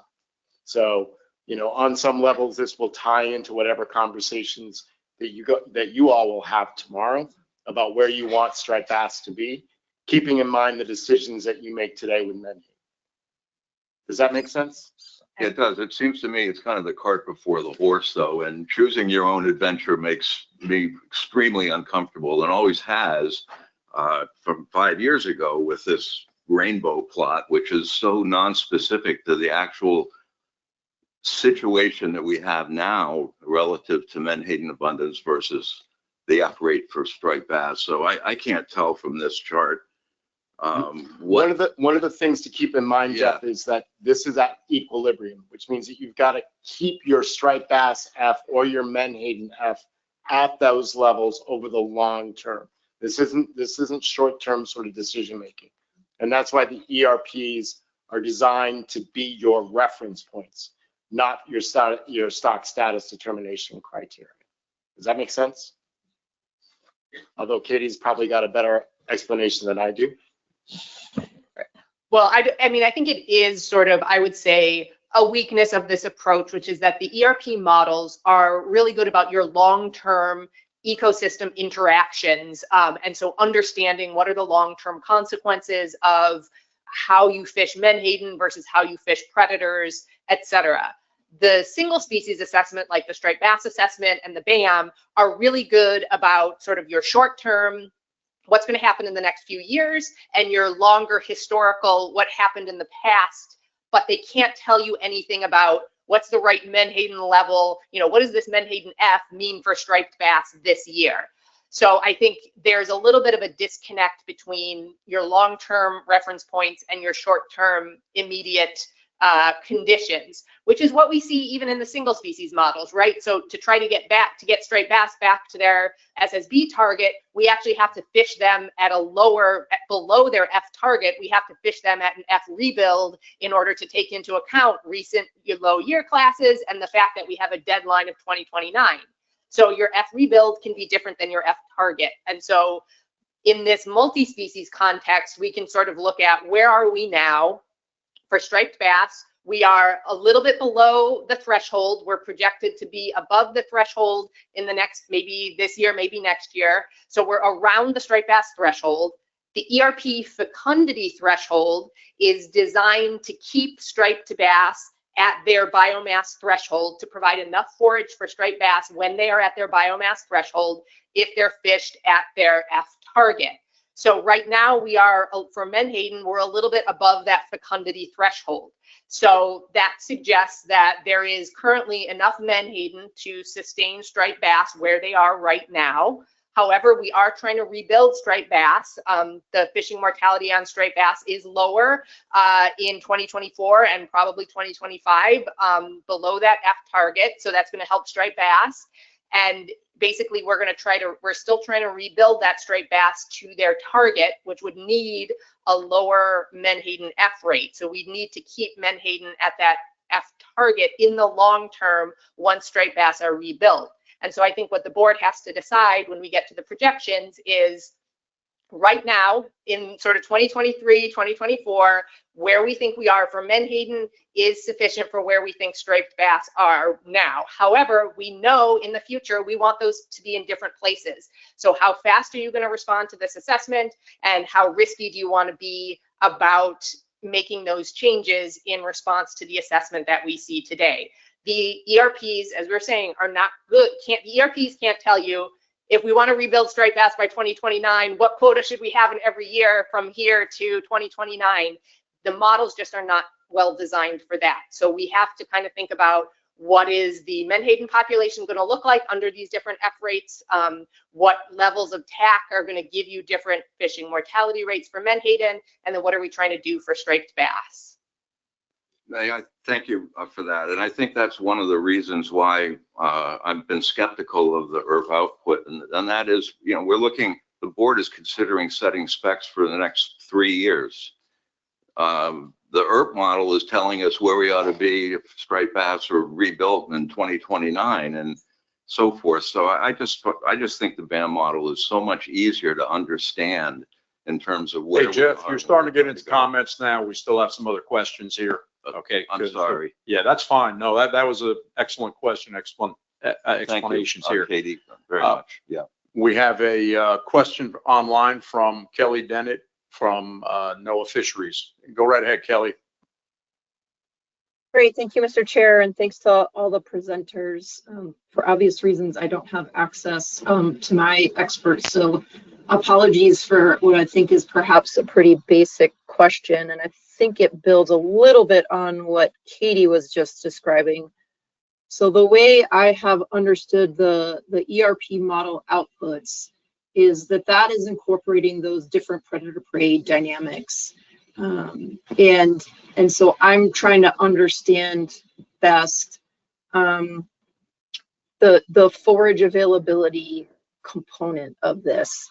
And in my layman's brain, based on the last couple exchanges and the discussion of this rainbow plot, what I think I've understood is some of it depends on ultimately where we decide the respective Fs need to be. But if we are in between these two solid black lines that are up there right now, that is, at least in theory, providing adequate forage for striped bass and other predators. And that can move on a continuum, right? Depending on where we want those other predators to be. Is that a really simple way to try to capture this in my head, or is that completely off base?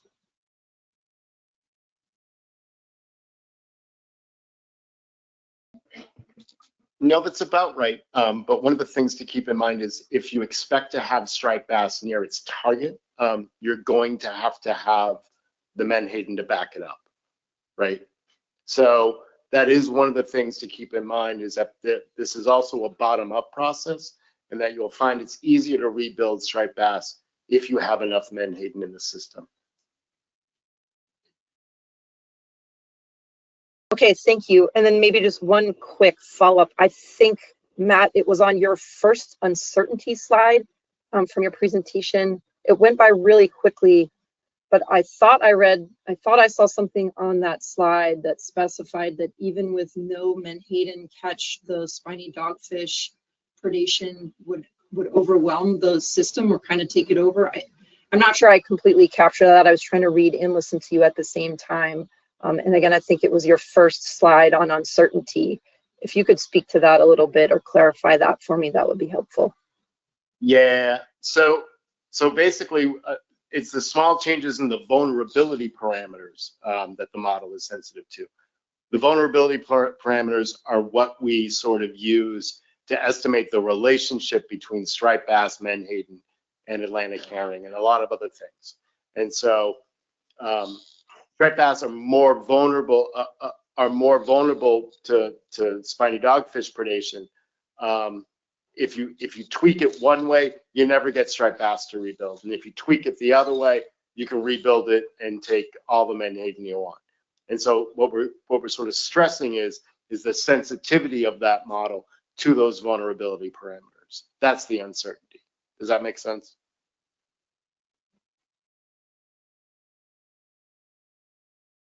I'm hoping. Kelly, did that answer your Yep. question? It did. Thank you so much. Sorry, the mouse slipped away from the button and it took me a second to re-corral it. Thank you. No problem, Kelly. Thank you. Any further questions? Scanning, scanning, scanning. If anybody's in the back with their hand raised, please wave it, because, man, that's far away. Okay. Not seeing any more questions. Oh, wait, do we have another one online?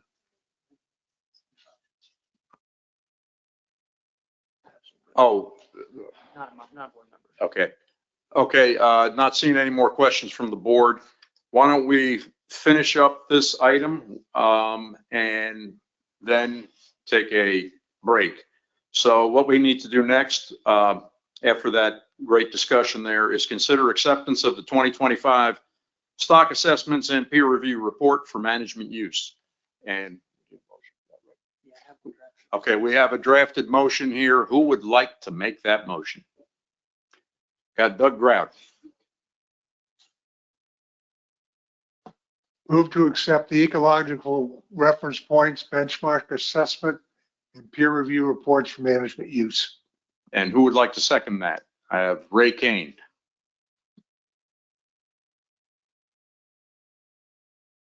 Okay, Doug, looks like you got to read it again because we added the year.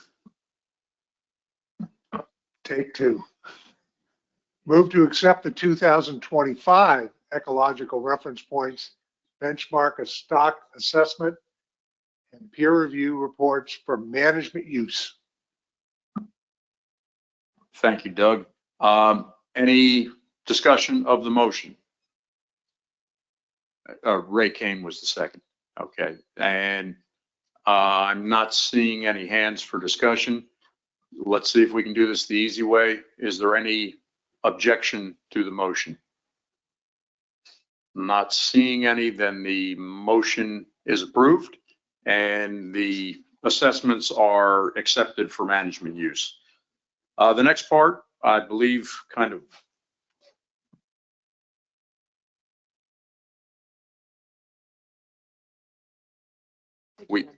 So next we're considering management response if necessary. And I'm seeing this is kind of tied into number 5 here, which is to set the specs for the 26 to 28 fishing years. So before we get to that, why don't, I mean, unless there's something somebody wants to say right now about the management response. Otherwise, I think I'd like to tie this one in with number 5 and we just take a break before we do that. What say the board? Okay. I like the way you think, Dennis. Okay, let's take a 10-minute break and we'll be back here at 3:10.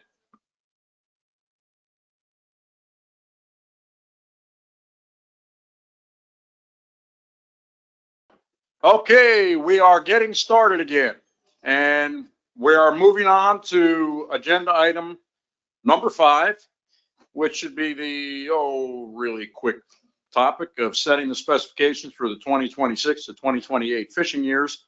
And first we have a presentation from Caitlin Craig about it. Thank you. So this next presentation will be the stock projections to inform 2026 through 2028 total allowable catch levels. So the coastwide TAC has typically been set at an annual or multi-year level based on board action.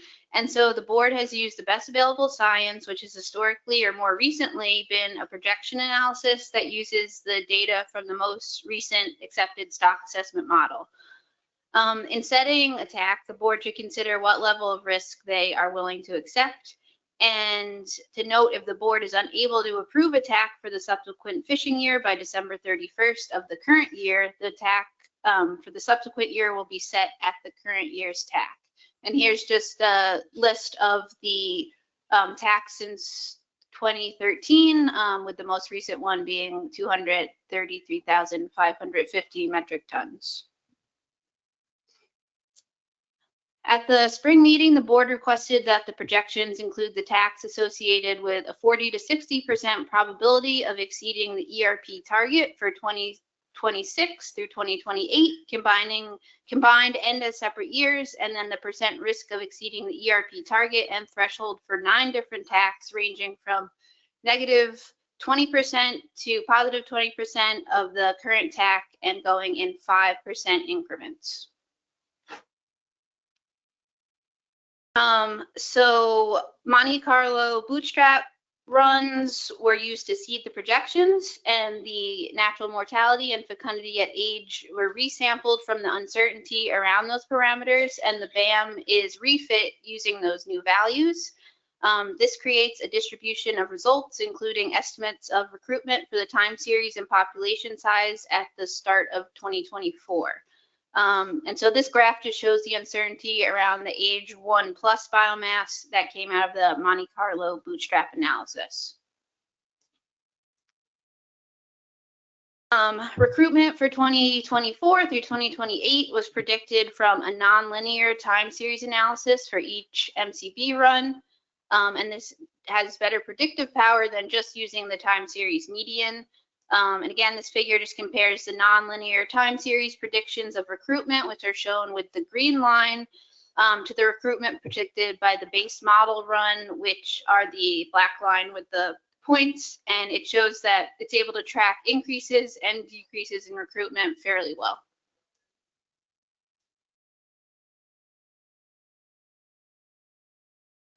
So there's a few different scenarios that were run. So assumed the catch in 2024 and 2025 would be equal to the current TAC, which was 233,550 metric tons. And then some sensitivities were run. The first one being the 2024 catch is equal to the realized catch. And then the 2025 is equal to what the 2025 TAC was set at. And the additional run was the 2024 catch was equal to the realized catch, but then the 2025 was equal to 80% of the TAC, and that 80% came based on the recent TAC utilization. So these runs were to identify the TACs that would have a 40% to 60% probability of exceeding the ERPF target, and runs to calculate the probability of exceeding the ERPF target and thresholds from the TACs ranging from a 20% decrease to a 20% increase from the current TAC.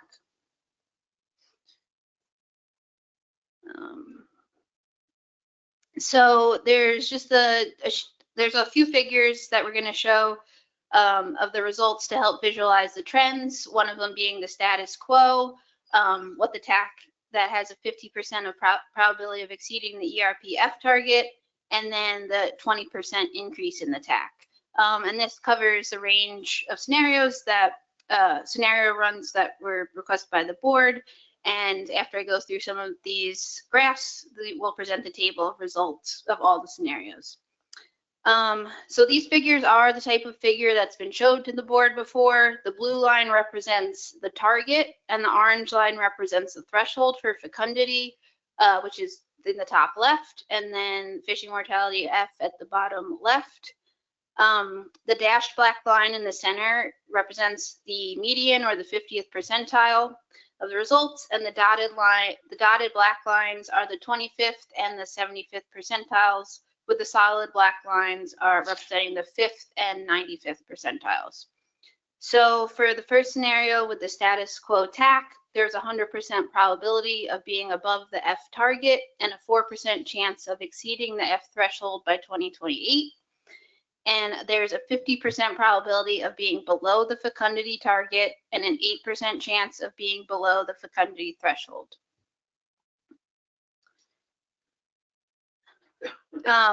So the next scenario is the 50% probability of exceeding the F target. So the TAC for this would, for 2024 through 2028, would be 108,450 metric tons to 124,800 metric tons. And this is a 50% probability of exceeding the ERPF target and a 0% probability of exceeding the F threshold.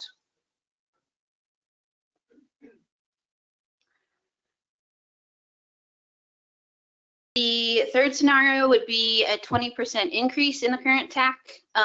So if landings increase for 2026 through 2028, the probability of being above the F threshold increases and fecundity declines by 2028. More specifically, there'd be a 100% probability of being above the ERPF target and a 32% probability of being above the ERPF threshold in 2028. And then there would be a 66% probability of being below the fecundity target and a 13% probability of being below the fecundity threshold.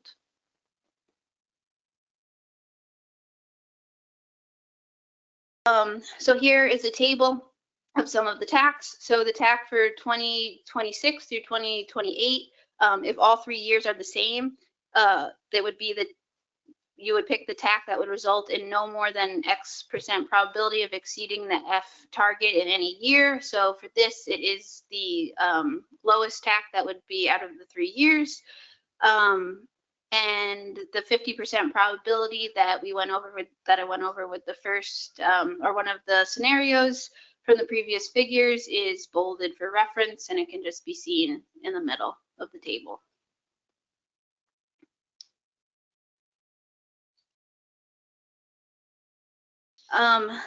Here is more results in table format. So the status quo TAC and the 20% increase, again, from the scenarios that we reviewed are showed, they're bolded for reference, with the current one being in the middle and the 20% increase at the bottom at 28,260 metric tons.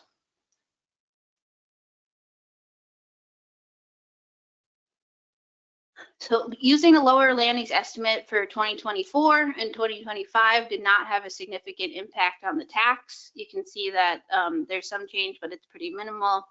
This is because the fishery primarily captures ages 2 through 4. So the fish that were vulnerable to the fishery in 2024 and 2025 will contribute minimally to the exploitable population by 2028. And just here, this results shown are for the 50% probability of exceeding the F target scenario, just as an example, but the results were similar across other probabilities and percent changes to the TAC. So the usual sources of uncertainty for the single species assessment models were in here as well. So these included some uncertainty around key parameters like M, fecundity, and recruitment. They're included, but this approach doesn't capture the full range of potential uncertainty. The projections assume no change in fishing effort, no changes to the timing or makeup of the fishery, and no structural model uncertainty as in the projections. And while a retrospective pattern is present, it was not significant enough to warrant an adjustment.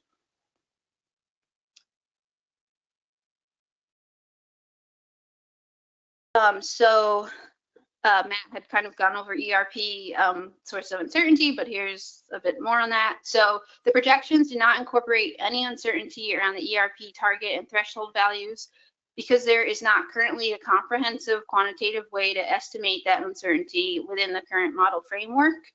And as noted earlier, better quantification of uncertainty around the reference points themselves was a recommendation from the 2025 peer review panel. So the ERP model is sensitive to the relationship between spiny dogfish and striped bass, and small changes in parameters of that relationship affected striped bass's ability to rebuild to their biomass target under different combinations of striped bass and Menhaden F rates. But in some scenarios, striped bass can rebuild above their SSB target even under higher levels of Menhaden F. But then another sensitivity run resulted in a lower ERP F target when some assumptions about spiny dogfish biomass in this ecosystem were changed. And then additionally, there's some uncertainty about future ecosystem conditions. So ERPs are currently defined based on the current, which is the 2023 population levels for other species in the ERP model. But if those conditions change in the future, it would affect the ERP values. And for example, a sensitivity run where herring returned to their long-term average productivity levels resulted in a higher ERP F target for Menhaden. And that's because there was more herring in the ecosystem that would be able to provide forage for striped bass.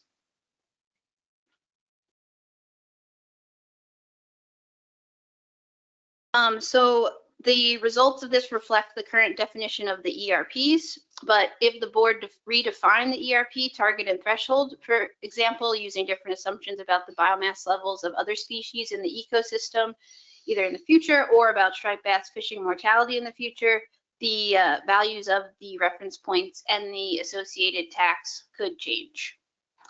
And I believe that is it. Thank you, Caitlin, for that very informative presentation about the decisions we have facing us right now. Before we go to that, are there questions for Caitlin about the tax she's just presented? Megan Ware? Thanks. Obviously, been a lot of discussion on the target information coming out of this for fishing mortality. I was actually hoping for a little bit of an explanation on some of the fecundity results in the projection memo. So for example, whether we do a 20% increase or decrease, it looks like we are at the same probability of being at the fecundity target. And I was hoping someone could talk about that a little bit. And then it looks like we were a little bit closer to our target in the projection memo than in the assessment we were a little bit closer to the threshold. So just curious for the change there. So I guess I'll take the second question first, which is why, you know, we're closer to the threshold in 2023, and then for the projected years, we're closer to the target for the fecundity. And that is a function of the fact that, number one, the end of the assessment is 2023, and then we are predicting a little bit of an uptick in the biomass in 2024, and we are also the sort of the uncertainty envelope around that we're using to start the projections for 2024 forward. The median of those projections is a little higher than the maximum likelihood estimate from the assessment itself. So it's basically where we end in 2023, according to the single species model, is a little lower than where we're starting in 2024, and that is enough to get you back to the fecundity target, especially as a couple more we've been seeing a little bit of an uptick in recruitment, and those stronger year classes are moving into the fecundity at that point. By the time we get to 25, 26, or sorry, by the time we're getting to these projected years. So we are starting out a little closer, a little better shape than we were at the end of the 2023 assessment in the projections. And then I think your second question was about the fecundity and why the probabilities are different for sorry, can you repeat that question? Absolutely. So I'm looking at table 5, and it was a 52% probability of falling below the fecundity target, basically over a 40% TAC range. Yeah, so that's mainly because by the time we get out to these numbers, the uncertainty around sort of fecundity is encompassing a large range of numbers, and so the number of runs above that versus the number of runs below that, which is what what that probability is centering around, is the uncertainty in recruitment and natural mortality and fecundity is sort of rolling into large uncertainty that is less affected by the central tendency of the constant TAC that we're using. So it's really more of a reflection of our uncertainty about what fecundity is going to be like in those future years. We have, I think you probably noticed, we have tighter confidence intervals on the F rate. And so although the uncertainty extends around that as you get further out, it doesn't have the same range of starting uncertainty that the fecundity does. So I think essentially we're more uncertain, at least in these projections, about future fecundity than we are about future F rates. Are you good, Megan? Okay. Any other questions? Nicole Meserve? Thank you, Mr. Chair. Regarding the sensitivity analyses with the different assumptions about TAC utilization in 2024 and 2025, I was just wondering if we have any further information. This might be a question for James as to TAC utilization in 2025 on a coastwide basis. I know in Massachusetts and other New England states have utilized their quota in full. I just wasn't sure if you could make any projection, James, at this point about quota utilization in 2025. Thanks. Yeah, unfortunately, no, I don't have any information on what the utilization is looking like this year. I mean, as I mentioned I think in that presentation, there's 80% utilization. That'll come up in my FMP review presentation as well in 2024, and I believe it was 71% in 2023 from that FMP review. Okay, there's a question from Joe Grist. Thank you, Mr. Chair, and everyone who worked on this, great job. Looking between tables 3, 4, and 5, the percent risk of falling below the ERP fecundity target and fecundity thresholds, there's a gap. We have some of the tables reflecting possible reductions from 0 to -20. Then we have one that's focused more around the central tendency around 40 or 50. And there seems to be a gap between some of that information. I know I brought this up to Dr. Drew. Is there any further clarification, such as with table 5, on what is in between if we were to know what a -30 or -40 would look like in comparison with those percentage on probabilities?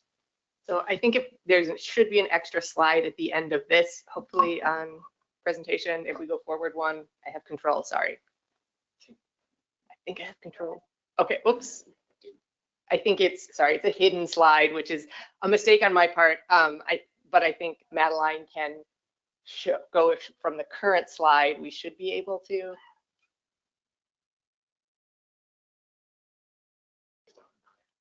All right, so try to be too clever there. Yes, so we did look at some probabilities of exceeding basically the same type of information that we provided for the 20% reduction, for a 30% and a 40% reduction.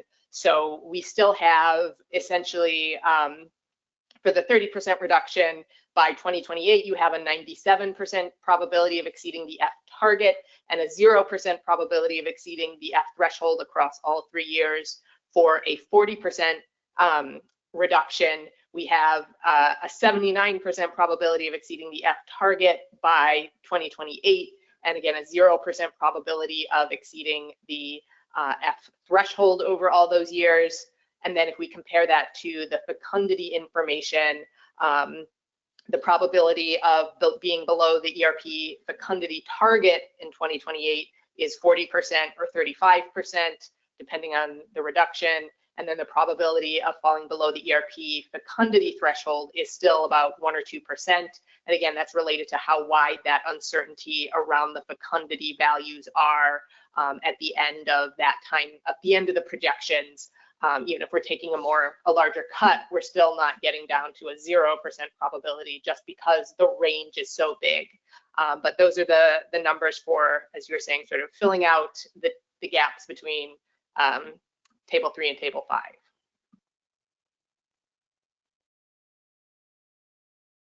You okay, Joe? Okay, further questions? And I'm not seeing any at the table. Any online, James? Okay, no questions. Okay, so now we move into the interesting portion of this agenda item. I've been told we have several motions, so maybe the best way to facilitate discussion would be to get a motion up. We can discuss that. I'm guessing there'll be amendments, substitutions, and a fun time will be had by all. So who would like to lead things off here? Okay, I see Matt Gates. Thank you, Mr. Chairman, and thanks, Caitlin and Katie, for your presentations and discussion on this. I appreciate that. I would like to make the motion for the TAC recommended in the TC and working groups memo that achieves a 50% probability of achieving the ecological reference point F target. So it's up on the board now. It said, move to set the TAC for 2026 through 2028 at 108,450 metric tons to maintain a 50% probability of not exceeding the ERP F target. And do we have a second? I see Ray Kane. Okay. Yes, Mr. Chairman, that's purpose of discussion. For the purpose of discussion, got that. And Matt, I'll send it back to you to give us some explanation. Sure. Thank you. This is the TAC that is informed by the best available science, and setting the TAC higher may not provide enough menhaden to fill their role in the ecosystem. This includes providing striped bass forage, the conservation of which we have set aside an entire day at this meeting to discuss. The reason that the board has chosen to use ecological reference points is to help us make these hard decisions, so that we know how many fish we need to leave in the ocean. The single species assessment can provide useful information to manage menhaden on their own, but does not provide information on their role in the ecosystem. As stated in Table 3 of the TC and ERP working group memo to the board, this TAC maintains a 50% probability of achieving the ERP F target. No doubt this is a significant reduction to the coast-wide removals, but it is necessary to support a productive ecosystem. And again, this is the TAC that's supported by the best available science. So, thank you. Thank you, Matt. Okay, we have a motion on the floor right now? And can I see hands of those who want to speak in support of the motion? I see Allison Colden. Go ahead, Allison. Thank you, Mr. Chair, and thank you to the maker of the motion and the seconder. I think this is an incredibly important discussion for this board because, you know, as our history of the board has shown and the history of this commission in managing other species, we do tend towards this 50% probability of achieving our target. And at the end of the day, we recognize that that's a coin flip, but it's something that ensures that we are properly managing the risk to the species that we are directly managing, and of course, in this case, also all of the other species that are part of the ecosystem components of the Menhaden framework under which we are managing this species. And taking a look back at the last time that we have had the pleasure of setting specifications for the Menhaden fishery, you know, we have just since 2012 had a coastwide quota for this fishery, which is pretty impressive how far we've come. The other thing is that when the science shows that the board is justified in increasing the total allowable catch for this fishery, we have done so. In the last 4 out of 5 times we've set specs for this fishery, the science has said that we had a reasonable risk to take in increasing the coastwide quota, and we have done that. And in this situation, the changes to the ERP assessment and the single species assessment has shown, and the peer review panel has indicated that this is our best available science and, you know, their best indication improvement over the 2022 assessment of our understanding of Menhaden as a species and of the ecosystem. And it's suggesting that we need to take a reduction, not just a small reduction, a significant reduction. So I would encourage this board to think, just as we were confident in increasing the total allowable catch when the science says we should, that we need to be as willing to take reductions when the science indicates that that's warranted as well. And lastly, I just wanted to touch on the discussion of striped bass, because obviously it's a tremendously important species to the commission, one where there's going to be some very difficult conversations I anticipate tomorrow. I do not envy those who will be around the table for that marathon meeting. But as Matt pointed out during our technical discussions and review, we have the ability as a board, the Menhaden board, to help set up those striped bass discussions for success. We are working extremely hard, and fishermen all up and down the coast have already made and are likely to make additional sacrifices on striped bass to help rebuild that population. But unless we also help with the bottom up here on the Menhaden side of the equation, it's very unlikely that we are going to get to a place where we can rebuild striped bass in a timely manner in a way that makes those sacrifices worthwhile. And the last thing I just wanted to mention is just remember that striped bass is a proxy. So if we are managing strictly with the thoughts of striped bass in mind, with everything else in the ecosystem that's going on with striped bass that has less to do with Menhaden, we may not be accounting for those needs, for example, of the increased predatory demand of spiny dogfish, or dealing with the fact that we have fewer Atlantic herring that are not coming back. So I just wanted to get that to the forefront of everybody's mind as we continue these discussions, that yes, striped bass is incredibly important and obviously the focal point of our ERP definitions, but they are just a proxy for the entire ecosystem and the 30+ other species that we have by proxy taken on to manage in this context. Thank you, Mr. Chair. Thank you, Allison. And do we have anybody who would like to speak in opposition to the motion? I see Joe Grist. Thank you, Mr. Chairman. I have a motion prepared, motion to substitute. If staff would please bring that up.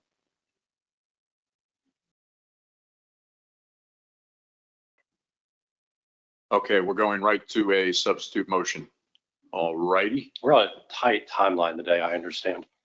Yes, indeed, Joe. That's fine. And as I said, I think we've been told there are other motions out there. So as soon as it's up, go right ahead and read it. Okay.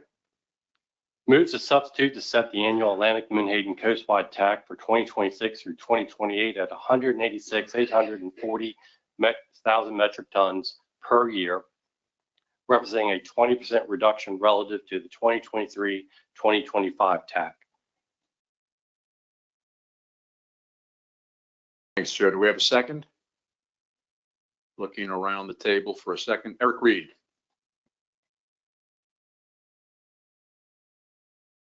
Go ahead, Joe, if you'd like to speak to explain your motion. Yeah, thank you, Mr. Chair. Atlantic menhaden, as we all know, it's a data-rich species and one of the most rigorous stock assessment process. It goes through one of the most rigorous stock assessment processes in the U.S. The stock status is based on reference points that take into account predator populations. Overfishing is not occurring. The stock is not overfished. Both the single species assessment and ecosystem assessment have passed the peer review for this. The proposed TAC is associated with a 0% probability of overfishing in each of the next 3 years, despite the estimated fecundity of 74% at the target level. And as a dear colleague of mine, who I won't mention, reminded me in last week, we managed the fecundity. Based on the projections produced by the Stock Assessment Committee, the proposed TAC is associated with a 0% probability of exceeding the ERP fishing mortality threshold in 2026 through 2028, and a low 2 to 4% probability of falling below the ERP fecundity threshold during the same period. For reference, you can see tables 4 and 5 in the projections memo or the PDF pages 68, 69 of the board materials. By comparison, under the Mid-Atlantic Fishery Management Council's control rules per our 2018 Omnibus ABC framework adjustment, the acceptable biological catch for stocks that are not subject to a rebuilding plan is required to achieve a 0% probability of overfishing only when the ratio of biomass to the biomass targets is less than or equal to 0.10. Furthermore, when you review Table 5, there's only a 2% probability of falling below the ERP fecundity threshold in 2026, 4% in 2027, 4% in 2028. When you set the TAC at 840,000 metric tons. With the additional information provided by Dr. Drew, to even take a 54% reduction associated with a 50% probability of exceeding F target, the probability remains 2% in 2026, no change, and 1% in 2027 and 2028, which is only a 3% change from the 20% TAC reduction proposed here. To reduce any further than 20% would put at risk directly or indirectly hundreds if not thousands of American jobs across several states. It will also result in the decrease of supply and increase in the demand and prices of menhaden that are utilized by both the commercial and recreational fishing industries across numerous jurisdictions represented around this board. This motion is made to balance the ecological concerns as well as the socioeconomic issues that have been provided. Thank you, Mr. Chairman. Thank you, Joe. Eric, did you have any follow-up on that? I'll be quick, Mr. Chair. I was concerned about the devastating socioeconomic impacts that 50% would do. Mr. Grist touched on that already, but I am concerned about the socioeconomics. And the interesting thing is we've been talking about striped bass and menhaden so far all this entire meeting. The difference there is when we talk about striped bass, we talk a lot about socioeconomics, and we're not talking about it here. So thank you. Thank you, Eric. Let's do this now. Why don't we see some hands? Anybody want to speak in favor? I see Megan Ware and Doug Grout. Let me write that down. Megan, before you start, are there people who would like to speak against? Oh, and Joe. Okay, Megan.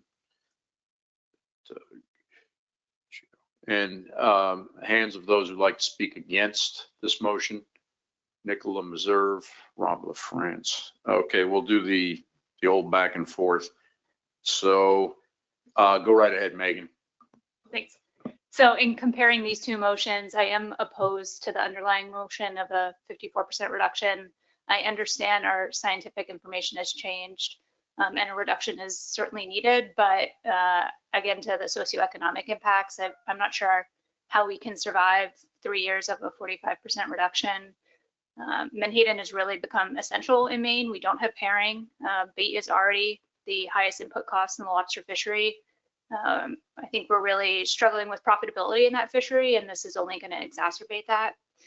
I do want to just specifically respond, I guess, to some of the comments I've seen in the written comments that if we do a 20% reduction, that's not going to result in a decrease in catch because we've been landing about 80% of the TAC. And I would say from Maine's perspective, we will see a reduction under this because our allocation is going to decrease, the episodic quota is going to decrease, and the transfer market is more competitive. And that's where we get our quota from. And just to put some numbers behind that, we landed 29 million pounds this year, and 3 million of that was via transfers. Under a 20% reduction, we're going to lose 5 million pounds in our state allocation, about 1 million pounds in episodic. There is no way we will make up 6 million pounds in transfers on top of the 3 million we are already getting. That would be the most transfers we've ever received. So this does cut Maine, but I am supportive between these two motions of the motion to amend. Thank you, Megan. And now we'll go to an opposition argument coming from Nicola Meserve. Thank you, Mr. Chair.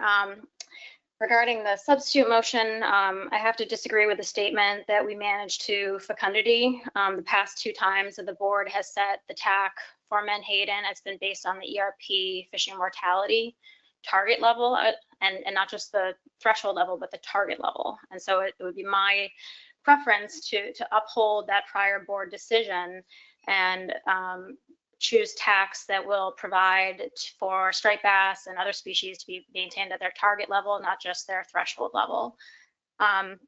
However, the underlying motion also causes me concern to take the full reduction in a single year.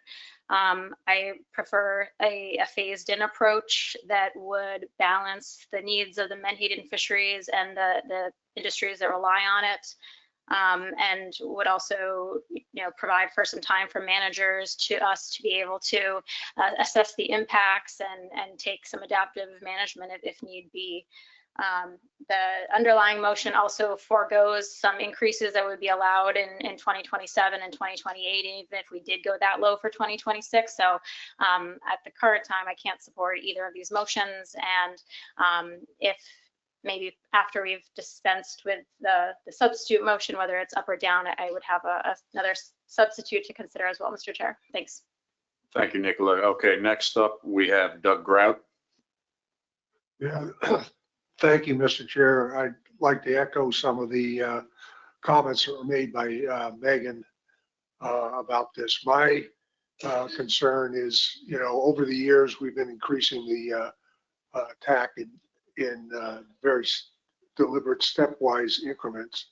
And I am completely opposed to the underlying motion that would require us to take a 54% cut in 1 year.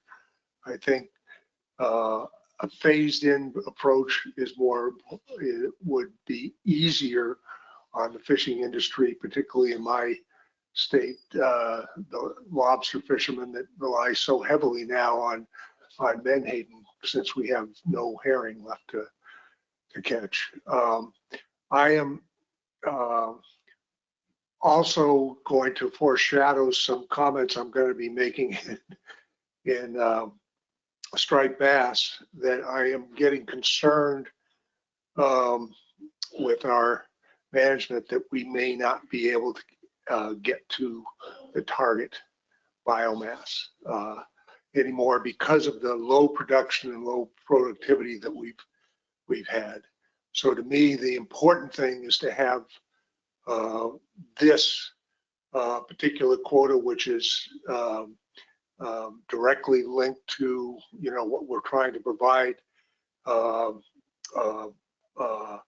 food for striped bass, well above the ERP fecundity threshold, and somewhere in the middle, because I do not think that striped bass in the coming years are going to be able to get to that target. And in fact, over the entire time series, if you look at striped bass, we've only had 4 years where we've exceeded our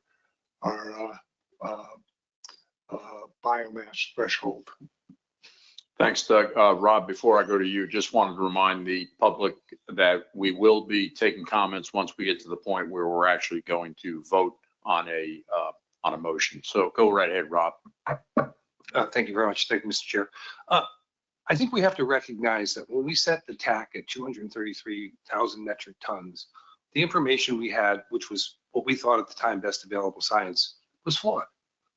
We did not know what we know now about the natural mortality of this species. So the fact that we're looking at a 20% reduction from that number seems to me to be kind of it's almost like a false compromise. The reality of it is we were at 194 when we moved to 233, and we should be looking at reductions from 186,000 or from 194,000 down, not the other way around. And I base that on a couple of things as well. I hear what we're from our friends to the north. When we looked at the idea of trying to allocate this species, we talked about different methodologies for doing that. And we have not really gotten ourselves in a position to do those allocations now that we're tightening up that. One of the things we did when we allowed the reallocation to take place, we had the benefit of an increase in TAC. Now we're going the other way.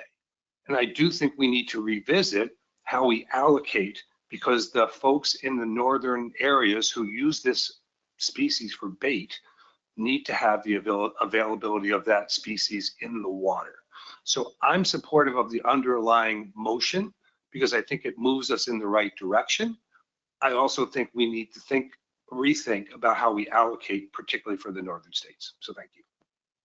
Thank you, Rob. I have Joe Semino speaking in support of the motion. And before you go, Joe, are there any further hands that want to speak either in support or opposition to this motion? Steve Train in support. Okay, go right ahead, Joe. Yeah, thank you, Mr. Chair. I am in support of the motion to substitute, although I will say I do have concerns, as Rob just pointed out. You know, we have a new understanding of the productivity, and I think we do need to regroup. I think that the 20% kind of starts that off.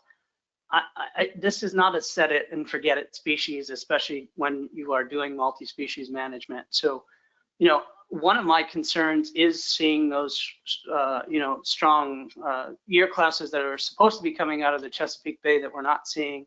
I'm, heartened to see some of the research that's going in for this species. I think we need to continue that. So, I hope that whether or not we're setting a 3-year TAC, which I'm supportive of, I hope that we're kind of always staying ever cognizant of what's happening here.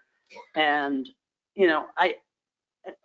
I very much appreciate, and I hope, we've already approved this for management.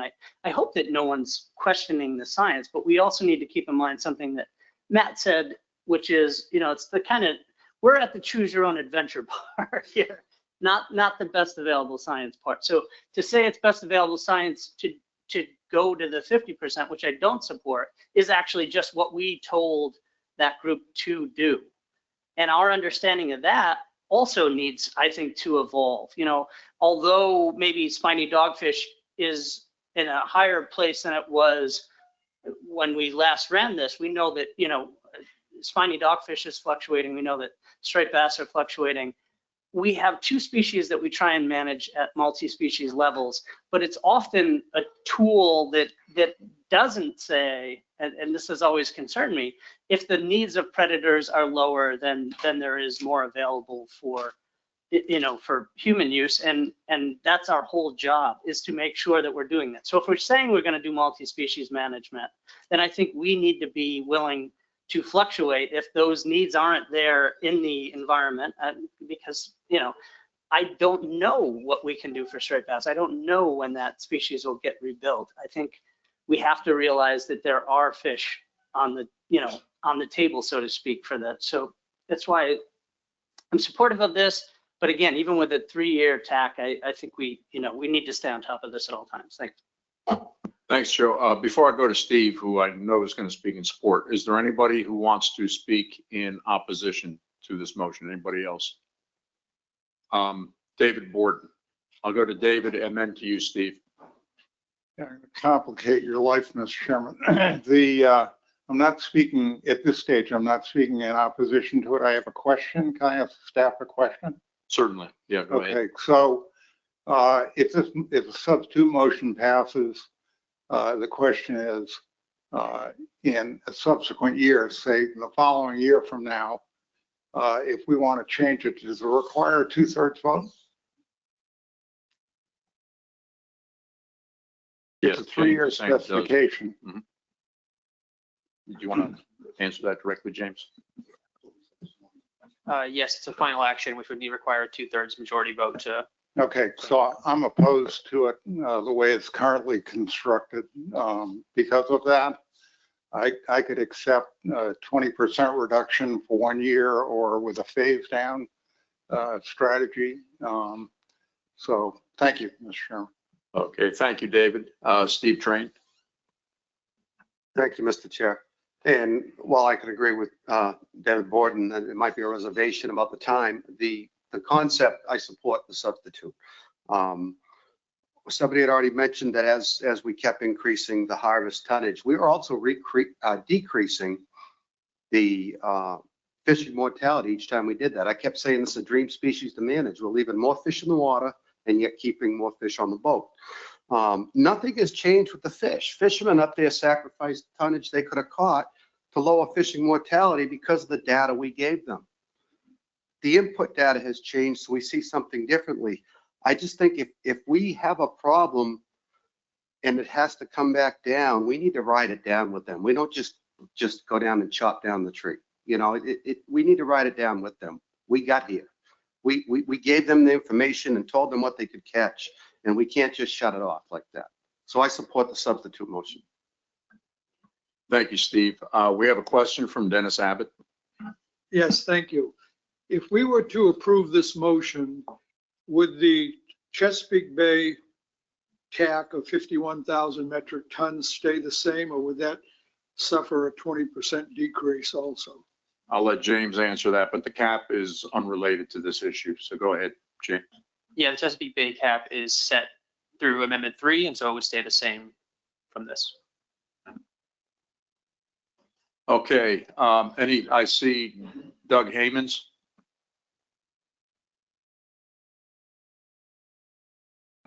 Thank you, Mr. Chair. Just a procedural question. Must we dispense with the substitute before we have an inkling of what the step down motion may be? Because I'd really like to hear that to help me decide on this. Well, we can do a second substitute. Okay, there we have it. We could have a second substitute, which makes me think that there is a step down motion out there. Is that you, Nicola? Point of order, Mr. Chair. I don't believe that's correct compared to in Robert's Rules of Order. Robert's Rules of Order is if you have a main motion and a motion to substitute, you have to dispense with both of those motions before you can move on. Oh, boy. Okay, before we go. Okay, we're getting, okay, okay, well, I'm gonna, I'll put Bob on the spot now too. Bob, is that the definitive opinion of ASMFC that we can go too deep? That's been our practice. You can go too deep. You know, Okay. the other way to do it, if folks think that's too much of a sort of procedural quagmire, is, you know, Nico can just describe what her motion might be and, you know, not make that motion now, but just fill the board in, you know, somewhere along the way, I may make this motion kind of a message and we don't have to have it up on the screen. So if, you know, if folks are worried about the procedural problem with having too many layers here, just get a gist for what's coming, I think would be helpful. Bob, you've always come up with great compromises. Would that satisfy you, Eric, to hear what Nicola's proposing? Then we'll dispense with the substitute and the main motion and then possibly move on to another motion.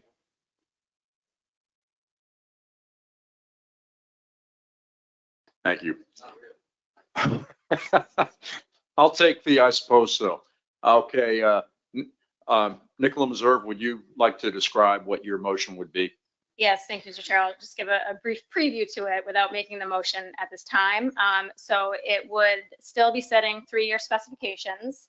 It would apply the 20% reduction in 2026 as in Mr. Grist's motion, but it would follow it up with 2 18.27% reductions just the amount that it takes in equal amounts to get down to a value of 124,800 metric tons in 2028, which is a value associated with a 50% probability of exceeding the ERP-F target in 2028. And you can see that number in table 3 as well. So it changes the number that you get to ultimately, and it phases it in over 3 years and roughly 20% reductions per year. Thank you, Nicholas. So we know what we will see, supposing both these motions do not pass. As I said before, okay, Dennis? Yes, before we get into a quagmire, I agree with Mr. Reed over there that what we should be doing is eventually getting to a vote on the substitute motion, which would replace the main motion, and then Nicola could then provide her a new substitute motion. We shouldn't be going and talking about a third motion before we've handled one of these two, and that's whether we go up or down on that. That's not a final action on the substitute motion. Right. No, I get it, Dennis. Yeah, I'm sorry, I misworded that. That's what I meant, was that we would work on the substitute right now. And then depending on what happens with that, as you said, either it's going to pass or fail, and we can go from there. But before we vote on it, as I said, we will accept some public comment on the motion. And do we have anybody in the audience here that would like to speak to the substitute motion? Or the main motion, I guess, but okay, and we'll give you 1 minute, and please come up to the public microphone over here, sir. State your name. If you have an affiliation, please give that, and then please start your comment.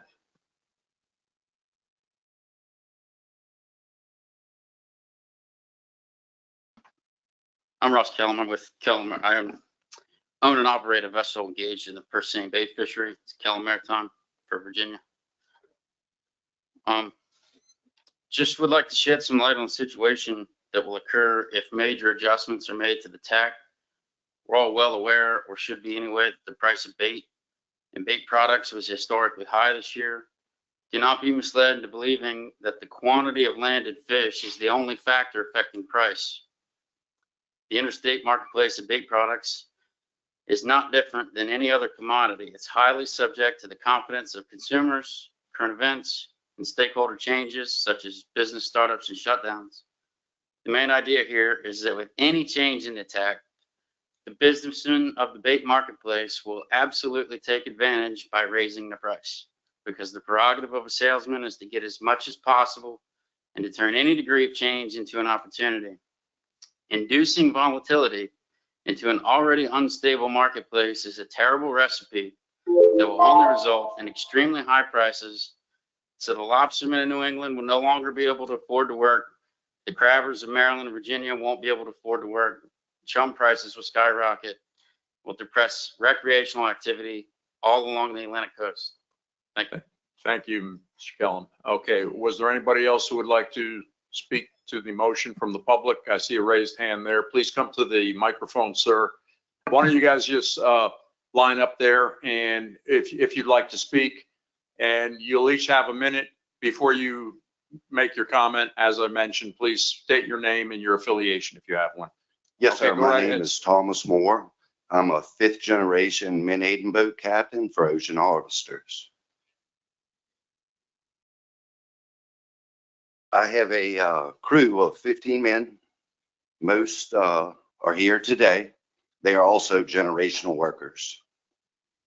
They're some of the hardest working, most dedicated men that you would meet. Their ages range from 22 to 66. 3 have been with me for the last 20 years, the first day I went captain. We love our jobs and are very passionate about them. Our owner and our name has changed over time, but the men's names that are on these boats has not for 5 generations. Any cuts we face today will hurt us, our families, and our community. Thank you. Thank you, Mr. Moore.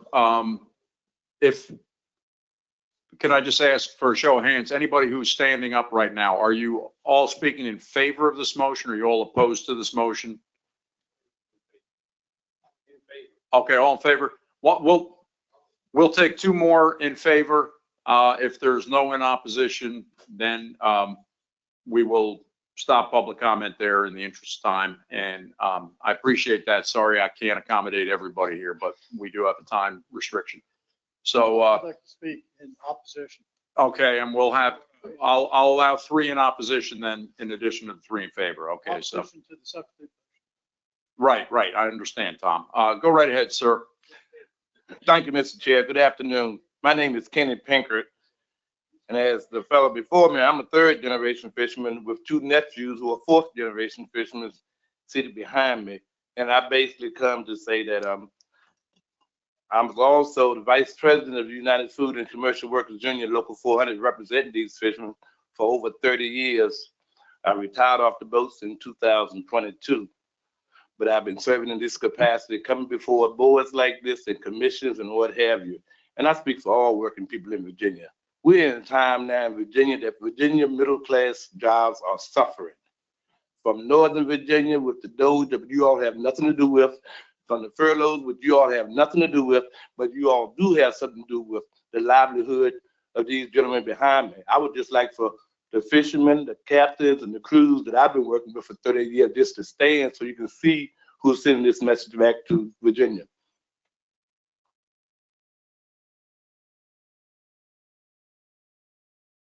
And these gentlemen have worked hard and they care about the jobs. And the message that you give today is the message that they're going to have to go back home and tell their wives or tell their children. And so we do not like cuts. Of course we don't. The First Amendment really would send all these guys home with bad news to tell their wives. But with this here, we're going to try to comply and try to move forward. Thank you, Mr. Pankert. And I think we have 1 more in favor, and then we have 3 opposed. So who's up next? Go right ahead, ma'am.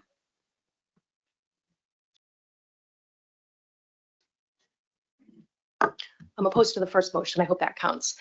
Good afternoon. My name is Patrice McCarran. I'm the executive director of the Maine Lobstermen's Association.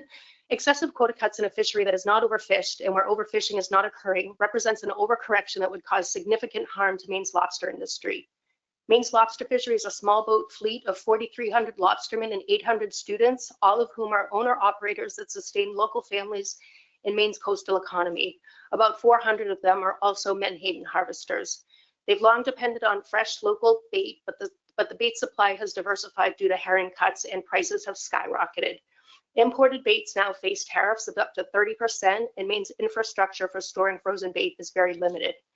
Any reduction in the Menhaden quota will only increase our reliance on non-local imported bait, which is not only uncertain and more expensive, but relying on non-native species is also riskier for the ecosystem.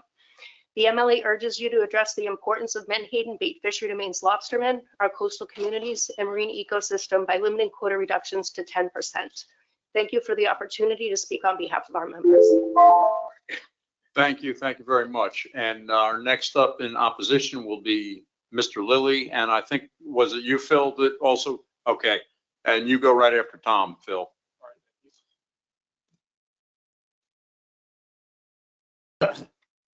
Yeah, the people that say there was plenty of menhaden in the bay this year are certainly not talking about May and June. That's what we're really talking about from our point of view.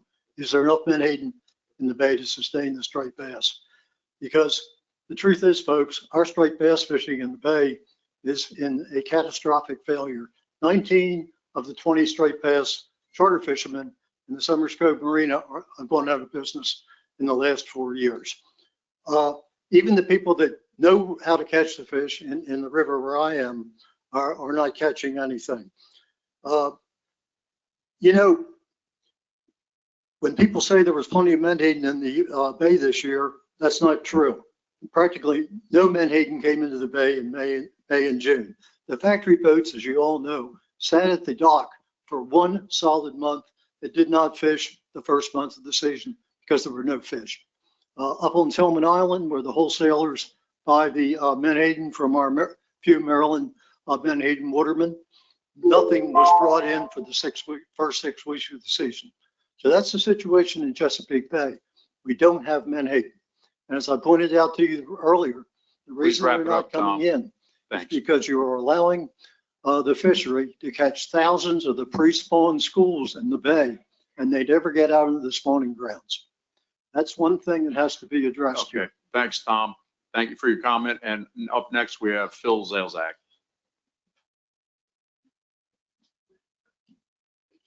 I'm dead set against this modified motion. It's grossly inadequate. You could cut the total allowable catch by 50% and increase the commercial bait catching industry by roughly 53% for all the states, with the exception of Pennsylvania, which would be at 49%. Think about that. You can increase the commercial bait harvest by over 50%. All you have to do is end reduction fishing in the Atlantic coastal waters, period. Thank you, Mr. Zalzak. Okay, that concludes our public comment period on this motion. Now we will take a 3-minute caucus and then we will vote on this motion. All righty.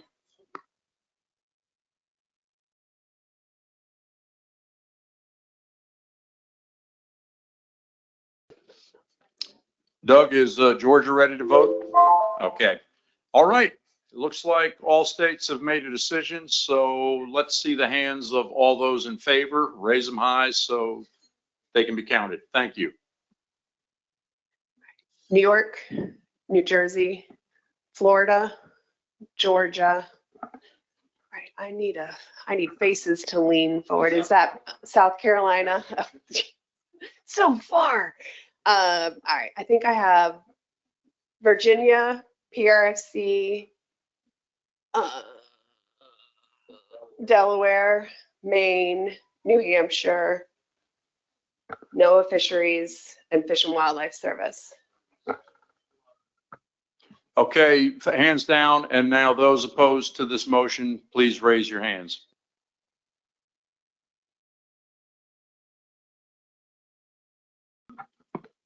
Rhode Island, Massachusetts, Connecticut, Pennsylvania, Maryland, North Carolina. All right. The motion passes, is approved. What was the vote? 12 to 6. So now the substitute motion. Oh, I'm sorry. Were there any abstentions or nulls? I don't see any. Okay. So 12 to 6, this becomes the main motion. Do we need time to caucus on it again, or do we just go right to vote on this? What's that? Oh, I'm sorry. That's long day already, and we're not even halfway done. Okay, Nicola, you had a substitute motion, correct? Yes, thank you, Mr. Chair. So again, I need to change the wording a little bit to move to substitute to set the annual Atlantic Menhaden coastwide TAC for 2026 to 2028. This is not my motion. Oh, that's okay. Sorry.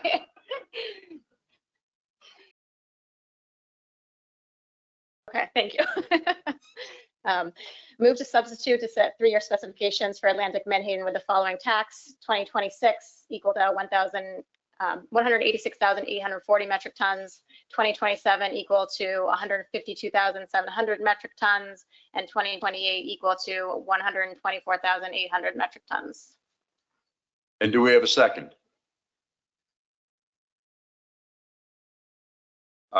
Nicole Costa. Okay, Nicola, would you like to speak to the motion? Yes, thank you, Mr. Chair. So again, the values in this motion represent a 20% reduction in 2026, followed by 2 equal reductions of 18.27% in order to reach 124,800 metric tons in 2028, which is the value associated with the 50% probability of exceeding the ERP F target in 2028. It upholds the prior board's decision with regard to how we use the ecological reference points and aims for tax being set that achieve the ERPF target with a 50% probability. However, I also recognize that the end TAC of 124,800 metric tons is a significant reduction of 46% overall. There are implications for the Menhaden fisheries and those associated and rely on their product. Yesterday, we heard how the lobster industry's #1 concern with their operations is the cost of inputs, and we take that seriously.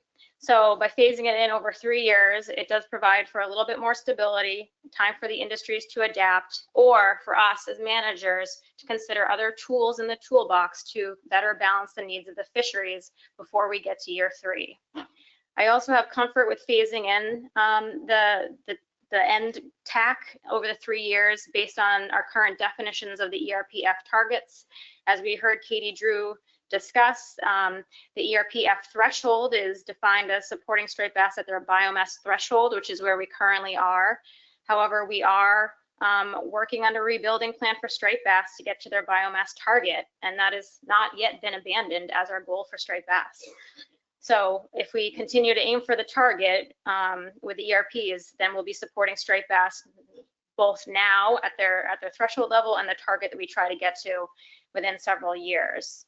So overall, this approach is to get to the TAC that's associated with the ERPF target in a phased-in approach that lessens the impact on the Menhaden fishery and the fisheries it supports, gives management an opportunity to further pursue adaptive management, and which, according to the ERPF definitions, will support striped bass at their current and future projected levels. Thank you. Thank you, Nicola. And Nicole Costa, do you have any follow-up on that as seconder? I think Nicola did a great job. I'll just add that, you know, as a board, we approved the use of ecological reference points in 2020 to account for Menhaden's role as a forage fish. Since then, we have been setting the tax based on projections that provide these risk scenarios of exceeding the ERPF target. I'm very concerned about the socioeconomic impacts of these reductions. I don't think anyone here today is taking these decisions lightly. We all have concerns, and this is a difficult decision for everyone, but I like this motion because I think it spreads out the reductions over time, and it's also supporting the work that we've spent over a decade of putting work into. I continue to support the ERP reference points and the ERP stock assessment, but again, I think spreading out this reduction helps lessen the socioeconomic impacts. So that's my support for it. Thank you, Nicole. Can I see the hands of board members who are in support of this motion would like to speak in support of it? I see Chris Bat-Savage. Before you go, Chris, could I just see hands of board members who'd like to speak opposed to this? I see Dennis Abbott, Joe Grist. Okay, go ahead, Chris. Thank you, Mr. Chair. Yeah, I support the substitute motion for the reasons that Nicola and Nicole gave. Kind of coming into this, reviewing the meeting materials, yeah, I was thinking a phase-in approach would probably be the way to go, but I was thinking about doing it over a shorter period of time, and ended up with a TAC closer to the 108,000 metric tons. It gets us to 50% probability of being below the F target. But when you talk about big reductions for any fishery, that's pretty hard to do in 1 year. And when you talk about the magnitude of the Menhaden TAC, where we're reducing by hundreds of millions of pounds potentially, that's a whole other level. And you know, as Nicole and Nicola said, you know, we do need to recognize the big impacts to the industry from a socioeconomic standpoint. But on that note, considering that the main motion of a 20% reduction will lessen the impacts socioeconomically, at least over the next few years. But you know, of course, worry about just the ecological impacts to Menhaden and what eats them. But I also worry about down the road as we get regular assessment updates and benchmarks, if we find ourselves in a situation where the best available science says that natural mortality is actually lower than we think currently, and find ourselves in an overfish situation. and have to take even bigger cuts. So I think phasing down to what's described here in the substitute motion kind of not only protects Menhaden and the ecological impacts, but I think also kind of buffers against any future shocks that could hit the Menhaden industry if the science changes. Thanks. Thanks, Chris. In opposition, we have Dennis Abbott. Yes, thank you, Mr. Chair. Whatever we do is a bitter pill for the industry that's prosecuting this fishery. And I would never think that I would probably be speaking on the side of omega protein. You know, I just can't picture myself doing it. And I, again, appreciate the science that was put into this. The science, though, did not deal with the socioeconomics because it would be crippling the lobster industry and a lot of things. My concern is, as I mentioned in a question that I knew the answer to, is that the amount of Menhaden being taken out of the bay is really a big problem. And I think we really need to adjust, you know, that part of it. So in the underlying motion was supported by a vote of 12-6, which is 2/3 of the members sitting here. So I think that I would like to see this motion defeated at the present time and take a vote on the underlying motion and put this to bed for this year. Thank you. Thank you, Dennis. Before I go to Joe, is there anybody else who would like to speak in support of this motion from the board? Do not see that, so go right ahead, Joe. Oh, you do? Oh, wait a second. You want to speak in favor, Rob? I do. Thank you. Okay. Thank you for the time. I think this represents a really significant and meaningful compromise. I think this is something that everyone around this table should be able to support. And the reason I say that is we go with the 20% reduction in the first year, and then we start to phase it down. And in the event that, to what Dennis was saying, that we really have trouble the years out, you have 2/3 to try and move that differently. And in the meantime, I think we need to continue to put pressure on making certain that the science moves forward and making certain that we have the availability for the species where they need to be. Again, Maine, Massachusetts, New Hampshire, Rhode Island. I mean, that's where the lobster fishery is, and we need to think about that as we think about allocation. I come back to that same question. And to me, this is an allocation issue. The science is pretty clear. We need to reduce the overall TAC. Thank you. Thank you, Rob. And Joe, we'll go to you. Could you also speak, Joe, just because it has come up in the comments about Virginia's flexibility in terms of reduction in bait? Because if I recall, you do have restrictions on what you can do as a state in terms of what goes to reduction and what goes to bait. Well, I don't have the regulation pulled up in front of me, but yes, we do. I'm in opposition. I see this as a motion, though I understand the compromise and everything. I respect that. It is still going to cost the industry jobs and other things. It could cost an entire community. 20% reduction is not something that's not going to cost something. That's going to probably have an increase in bait prices. It's probably going to cause some other things that we haven't thought about. We're in an economy that is right now kind of in a weird state, and we don't know what it's going to be like next year. And this year has already been a roller coaster as it is. Prices are still high. I just see this as a maneuver that would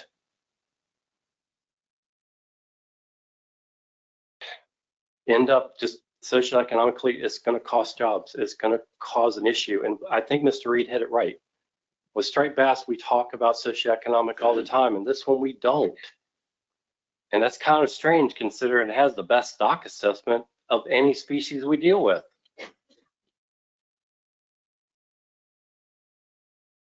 So why is this not also an equally important element to this? So I cannot support this motion. Thank you. Thank you, Joe. I didn't mean to put you on the spot there. I was just thinking in terms of the fact that if people think that all this is going to come out of the reduction fishery, that's not the way Virginia operates. So, and as we've already mentioned, to change this once it's in effect again is a 2/3 vote. So before we go to caucus on this, we're going to take some comments from the, oh, Eric, you have a comment before we go to the public. Then we'll go to the public and go right ahead, Eric. Yeah, sorry, Mr. Chairman. I'd like to speak in opposition. Is that all right? To the substitute? Go right ahead and I'll just see if there's anybody else. If anybody else wants to speak in support, could you raise your hand right now on the board? Oh, Doug, go right ahead. Just want to get that question before you go to you, Eric. So, yeah, so it's a question, not a either way. So the question being, if the main motion were to read 1 year, 20% reduction for 1 year, what new data might we have other than catch levels for next year to change any decision for the 27 or 28? What would we be gaining if it were for 1 year? I'll ask, I think we just have catch, right? The only data we'd have, Doug, would be, we'd have the catch level for this year. So we'd be right back at this table this time next year deciding the same thing over again. Are you referring to, so the motion as written has the lot, it'll step down unless the board comes back. And you're right. Yeah, the board would be here saying, like, based on what was caught last year, or just kind of continuing the argument that's been going on here already and deciding whether to continue with the reductions or hold the line. Yeah, what I guess what I'm saying, Mr. Chairman, is, I'm having a real difficult time with the 20% in perpetuity, or at least for the next 3 years. I also have a difficulty taking a 50% cut over 3 years. And I'm trying to decide how, if we've all discussed a 2/3 change vote that could change this, but what new information would we have to change either one of those, seeing as how they both are at 3 years? And I need to process that to find my decision. Okay, Doug, thanks. We'll go to Eric Reed. Yeah, thank you, Mr. Chair. So, we're talking about reduction versus bait. That's about as far from what we're really talking about as we can get. Obviously, we're talking about jobs. We're talking about socioeconomics. The price of driving a boat around the ocean is not going down. Not going down. Paper towels cost more money. Everything costs more money. So we're at a point now where the economic viability, return on investment, return to owner is so marginal that going in a step down approach, we're not going to get any more information. So the reality is we're not going to revisit. Probably not, at least for maybe 2 years. But we're going to take the fishery right out of it because they can't function at these numbers. And we're not just talking about lobster bait in Connecticut, Rhode Island, and Maine. We're talking about bait all up and down the East Coast in many, many forms. We're also talking about fish oil, which is used in I don't know how many products, everything from ice cream to paint. And we're talking about supplements, vitamins, vitamin this, vitamin that, fish oil, which are sent not only throughout this country, but probably around the world. So that's what we're talking about. We're talking about a giant economic engine for not just people in this room or on this coast. It's a worldwide market for the variety of products that the fishery itself produces. We can't lose sight of that. And I don't want to lose sight of that either. And I don't want to lose one drop of market share on any one of those things, because once you lose it, you never get it back. Thank you. Thank you, Eric. Seeing no more comments from the board, are there any members of the public that would like to speak? Let me hold on 1 second. I can only take 3 in favor, 3 opposed. So let me see 3 hands of those in favor of this motion.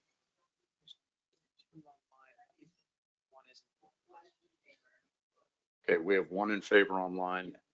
Okay, and so I can have 2 from the audience. We have 2 in favor, and then so I see we got the online. I saw Mr. Lilly and the other gentleman there. Okay, so I'm going to be going 1, 1, 1, and let me see 3 hands of those opposed to the motion. Okay, so you, sir, okay, one online, you in the front row there, and you on this side in the second row, it looks like. And let's start with in favor. So Tom, I see you're already standing up. Why don't you come to the mic?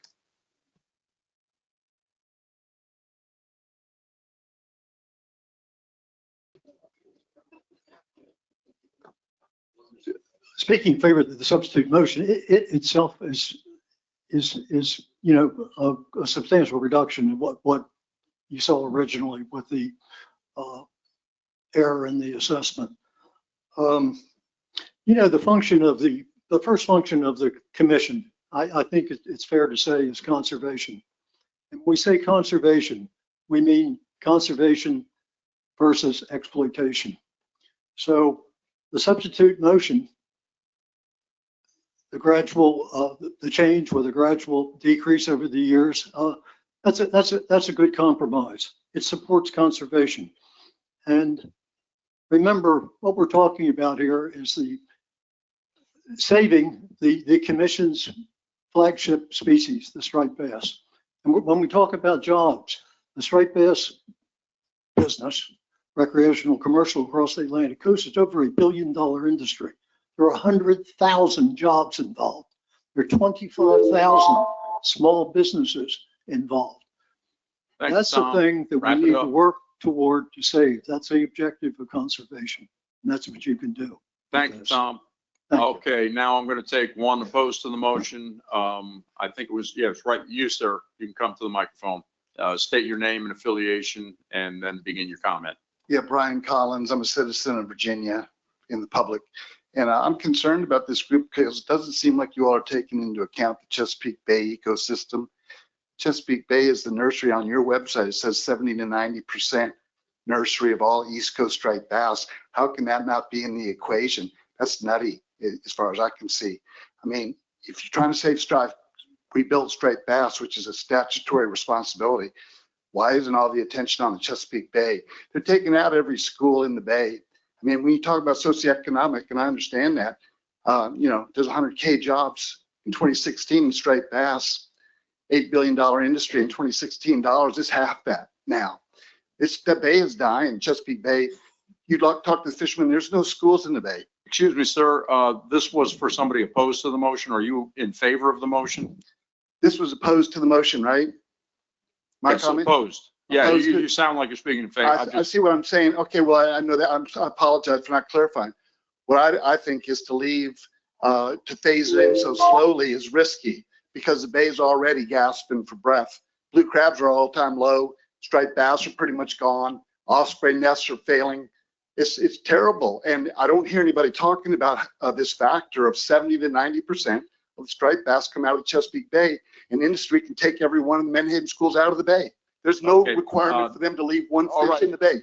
Thank you, sir. Sure. Thank you. Okay, that one was, okay. Let me go next to somebody opposed to the motion. Okay, we can go to the one online, who is AJ Erskine. Okay, online. AJ, you are being unmuted, so please speak. Yes, sir. Thank you, Mr. Chairman. I appreciate the opportunity. My name is AJ Erskine with two bait fish packing companies in Virginia.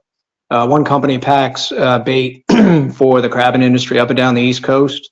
The other company will grind menhaden for chum for the recreational sport fishing industry. I'm strongly opposed to this substitute motion. This essentially yields a 50% reduction. I agree with the gentleman that said we won't have any more information in 2027 or 2028. I would be in favor of the main motion and seeing a 20% reduction. I think there are environmental factors that need to be discussed further. I appreciate the work that's been done by the scientific community, but I stand in opposition to the substitute motion. Thank you. Thank you, Mr. Erskine. We'll take one from the room in favor, and I see Mike Wayne. Why don't you come to the microphone, Mike?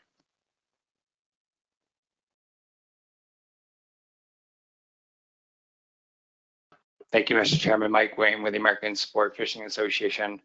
I'll try to keep this pretty simple. If I'm speaking in support of this substitute motion, which achieves the ERP fishing mortality target over in the third year. If this motion fails and the main motion passes, this board will have essentially abandoned ecosystem-based fisheries management for Menhaden.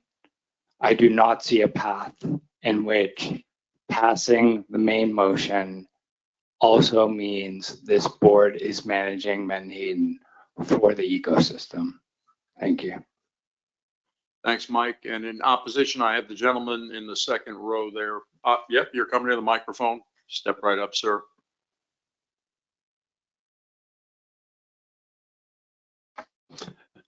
Thank you, Chairman Clark. Sean Guillen for Ocean Harvesters and Omega Protein. Really, I wasn't going to speak, but the gentleman from Connecticut had raised the issue, and I just want to point out, I certainly can't speak for Virginia, but in terms of, if you think that whatever cut can be minimized by reallocating away from Virginia, which has already given up 10% from 85 to 75% of its original allocation, I would just point you to the ISFMP charter, which states conservation programs and management measures shall be designed to achieve equivalent management results throughout the range of a stock. Now, as I say, I don't speak for Virginia, but we'll be certainly keeping an eye on this. And if Virginia is going to be stuck with the tab for whatever you do, the Commonwealth certainly has standing to raise these issues. Thanks. Thank you, Mr. Gann. And we have one more public comment from Virginia Olson. Hi, thank you. The Maine Lobstering Union does not support the substitute motion. We'd like to see the new main motion passed. Thank you. Thank you, Virginia. Okay, why don't we take another 3-minute caucus and we'll vote on this.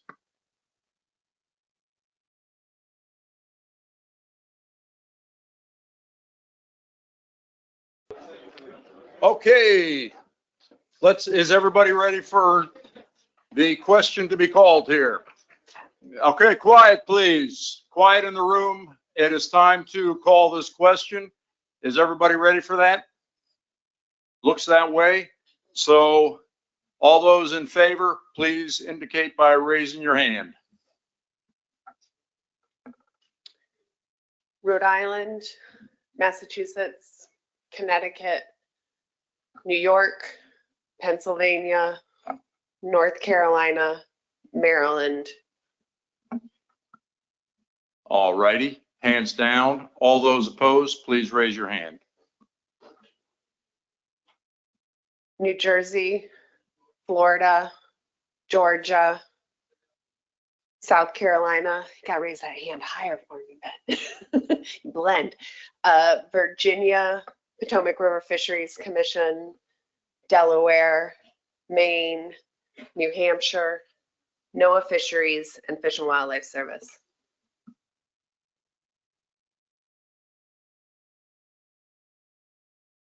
That's right. Are there any abstentions or no votes? I see none.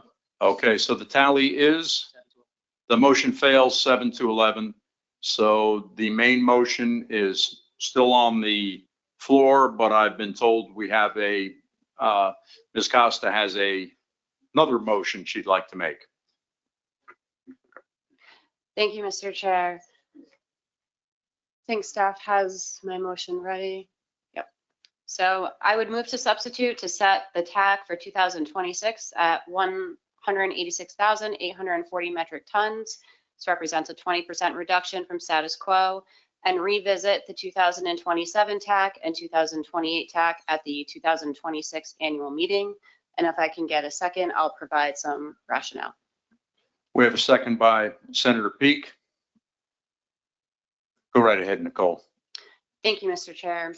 I think we've heard a lot of discussion already here today. We've had several motions. This represents, in my opinion, a good compromise and a way forward to simply set the TAC for 2026 allow the board to take a pause to thoroughly consider all of the information presented in the single species assessment and the ERP assessments, and also to go home and engage our stakeholders. There was a question earlier about what new information we might have next year to consider when setting specifications for 2027 and 28. And I think a lot of this information is still new to the board members and the public, and it'll give us the opportunity to go back, do some public engagement, explain the assessment and the results to our stakeholders, and then seek some public comment so we can come back here, hopefully with a clear mind at annual meeting next year and tackle 2027 and 28 at that time. Thank you, Nicole. Senator Peake, would you like to add anything to that?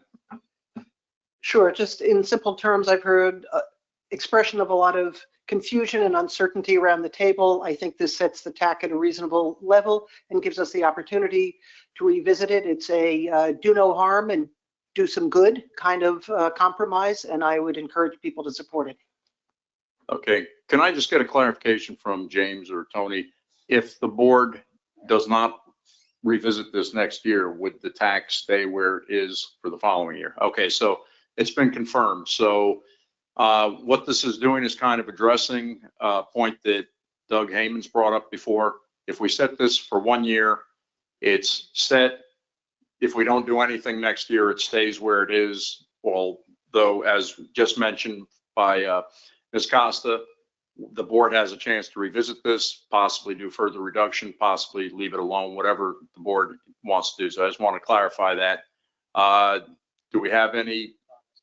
Oh, okay, go right ahead, Bob. Yeah, and just to be crystal clear, you know, if this substitute motion were to pass, when the board considers the 2027 TAC, it's just a simple majority. It's not, you're not changing something, so you don't need the 2/3 vote or anything, the supermajority to make that change. Since the board hasn't set anything for 2027, so it would just be a simple majority if this were to pass at the annual meeting next year. Got it, Bob. Thank you. Okay, so who would like to speak to this motion? Those in favor, raise your hands. Okay, we got Doug and Megan. Are there any who would like to speak in opposition to this motion? I have Allison Colden. So go right ahead, Doug. Thank you, Mr. Chairman. And to the point of what new information. So we may only have catch, but we really haven't heard from SES on this. We've heard through our emails a lot of impacts that these reductions may get, but it's from varying sides of the industries or the recreational. But I'd like to hear from SES the number of jobs involved in both the reduction fishery and in the bait fishery, as well as the recreational side, and what the true impact of a reduction may be to the number of jobs in those. And I would like to see that for next year's meeting. Thank you. Thanks, Doug. Okay, we'll go to Allison Colden, who wants to speak in opposition. I'm good, Mr. Chair. Thank you. Thank you, Allison. And then I'll go to Megan Ware to speak in favor. Thanks. Yeah, I'm in favor of this. I think looking back at our past two motions, the board's clearly divided, but the one thing in common was a 20% reduction in 2026. So I think we should move forward with that today, come back and keep discussing this later. Okay, in the interest of time here, I'm not seeing any more hands. Oh, Eric Reed, would you like to make a comment? Yeah, I like a challenge, I suppose. But if the only new information that will become available really is what Mr. Hayman's is speaking of, but can also come from the industry as well. Is that correct? I believe so. You're talking about information regarding socioeconomic information. I believe that's the case. Yes, we're getting sent from Bob and Tony there. So, yep. Okay, so I guess it's more than me that's been challenged. So, okay, thank you. Very good. Okay, and Ray Kane? Yeah, thank you, Mr. Chairman. Question. So when we come back to discuss this next year at this time, we will have the overall TAC established for 24 and 25, what was landed of the available TAC for both 24 Oh, and you're talking about the catch, the landings? Yes, Yeah, catch. we'll definitely have the landings. So you're talking about the actual landings, not the TAC. Okay, yeah, we'll definitely have the actual landings for 25 by then. Thank you. Okay, in the interest of time, if there's no further discussion, let's caucus again. We'll take another 3 minutes. This time it will be 3 minutes. My bladder does not need to caucus.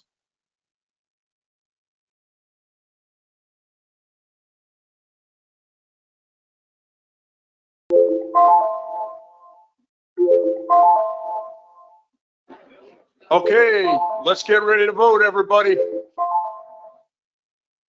Are we ready? Let's have quiet in the room, please. What's up? Okay. Will all those in favor of this motion, please raise their hands? The motion to Substitute motion. substitute. Yep, thank you. Rhode Island, Massachusetts, Connecticut, New York, New Jersey, Florida, Georgia, South Carolina, North Carolina, Potomac River Fisheries Commission, Maryland, Delaware, Maine, New Hampshire, NOAA Fisheries, and Fish and Wildlife Service. That sounds like a lot. Who's opposed? I see. Pennsylvania Okay. and Virginia. Virginia. Okay, are there any nulls or abstentions?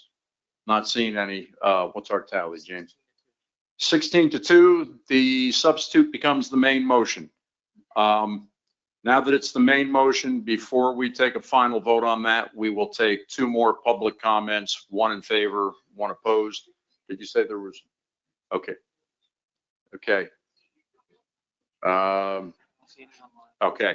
Let me see. Sir, you can come to the public microphone, state your name and your affiliation, and make your comment, please.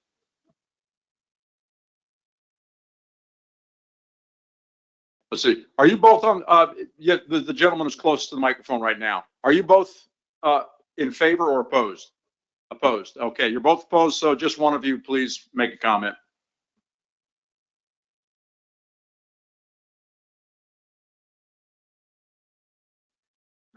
Good afternoon. My name is Dustin Delano of Friendship, Maine, Chairman and Chief Strategist of the New England Fishermen Stewardship Association, a former Menhaden seiner, and a 4th-generation lobsterman.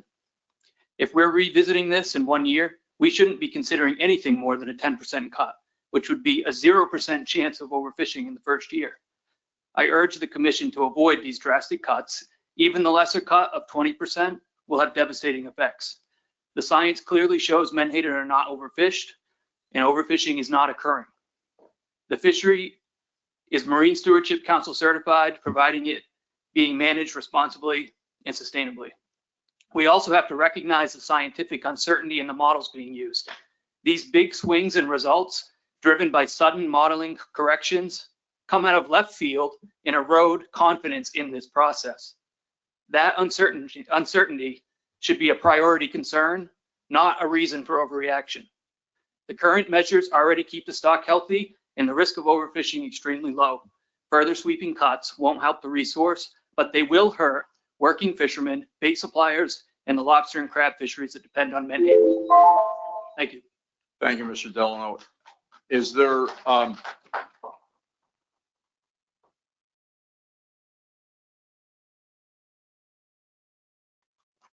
okay, is there anybody who wants to speak in favor of this motion in the audience? Not seeing any. Okay. This is now the main motion. Does anybody need time to caucus? Not seeing any. Let's, do we need to, is there anybody opposed to the motion? Let's see if we can do this easy. Yep. Okay. We have Virginia opposed. So we will take a vote. So once again, those in favor, please raise their hands.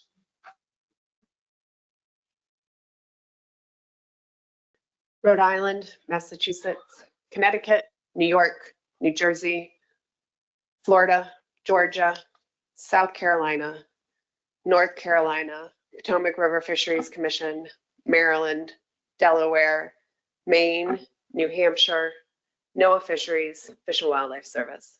Those opposed? Joe? Joe, you still Pennsylvania opposed? and Okay. Virginia. Okay, and I take it there's no abstentions or nulls. So the motion carries, but by the same measure, 16-2. We have now settled that agenda item. Thank goodness. Okay. We're not done yet. Now we move on to item number 6, which is consider approval of the fishery. Oh, Bob has something to say here. I don't know. We're, clock's running, and the next agenda item is the FMP review, and part of that FMP review is going to be a history of landings and sort of feed into the allocation conversation. But I guess, the board could approve the FMP review via email and speed that up.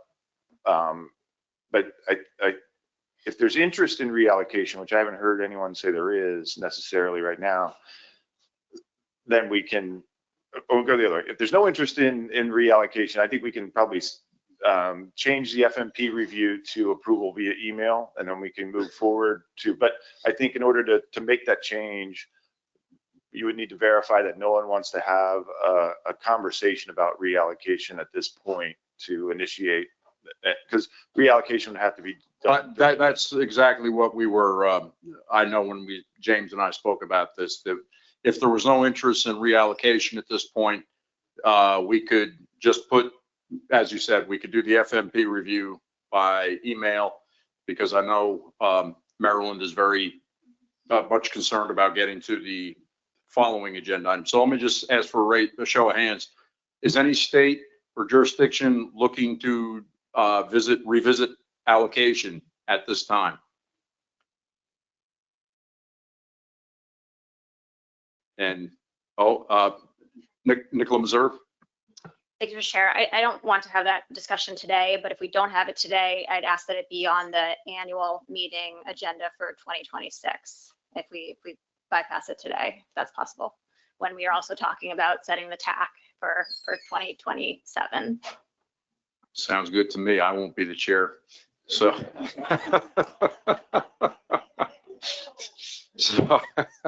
yeah, Tony.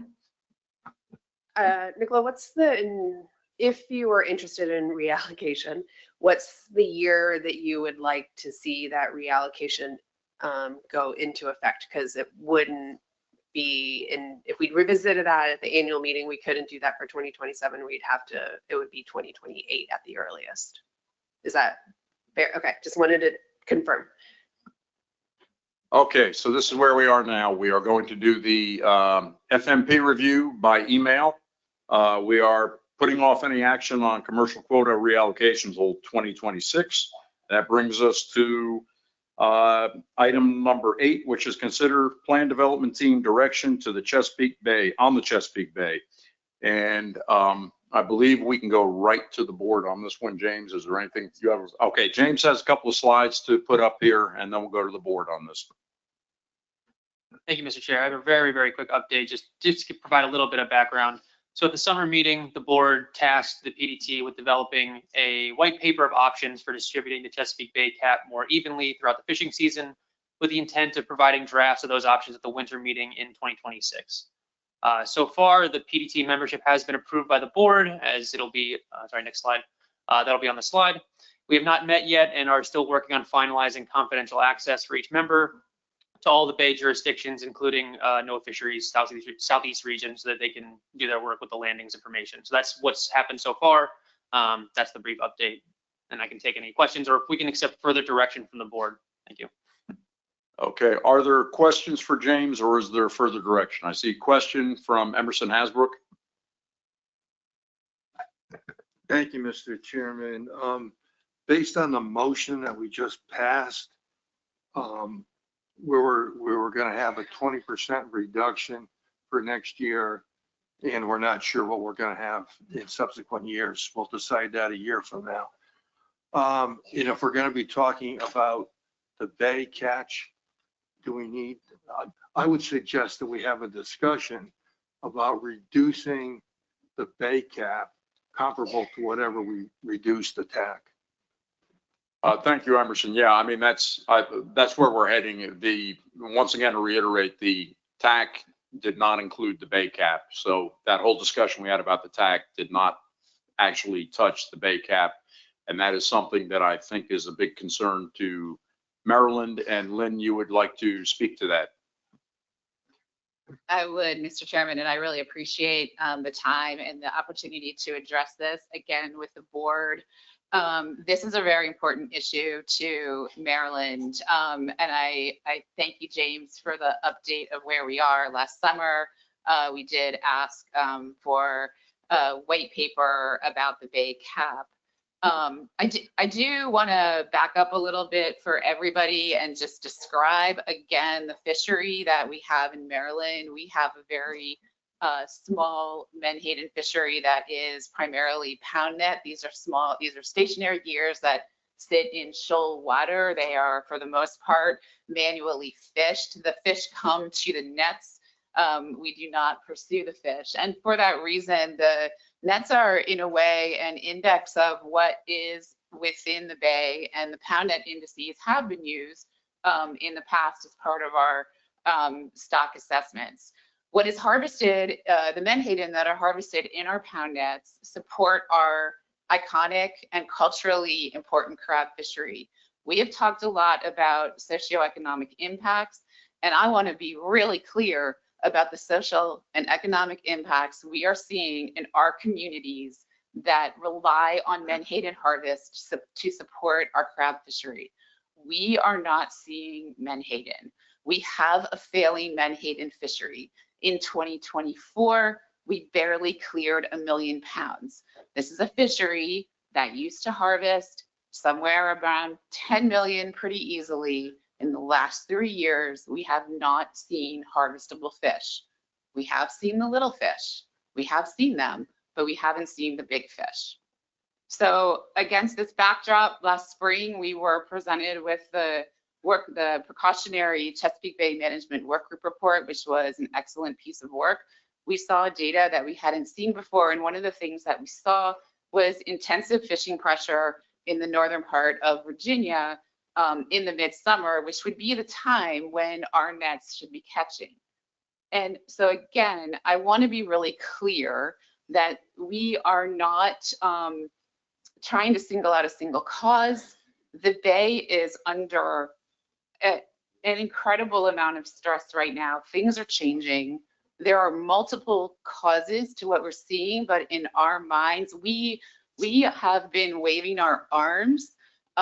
And we would like to very much explore how we can release some pressure and mitigate some stress on our Chesapeake and potentially get some access to these fish. So without belaboring the point, we do want to make a motion, and that is to move to initiate an addendum. Move to initiate addendum 2 to the Atlantic Menhaden Fishery Management Plan to address Chesapeake Bay management concerns. The addendum shall develop periods for the Chesapeake Bay cap that distributes fishing effort more evenly throughout the season, and also develop a range of options to reduce the Bay cap from status quo to 50%. And if I get a second, I'll talk about that last part. I'll justify that a little bit, Mr. Chair. Thank you. Thank you, Lynn. The second, we have Rob LaFrance. Okay, Lynn, go ahead and speak to the motion. Yeah, so I think we heard it around the table that, you know, some thought that it would be wise sitting in the position that we're in, that we reduce the cap commensurate with the TAC. And because now we're sitting in a situation where we've only got the TAC set for a year, we really don't know what that TAC is going to be going forward. And, you know, as everybody knows, the TAC we just set by board action, this is going to be an addendum.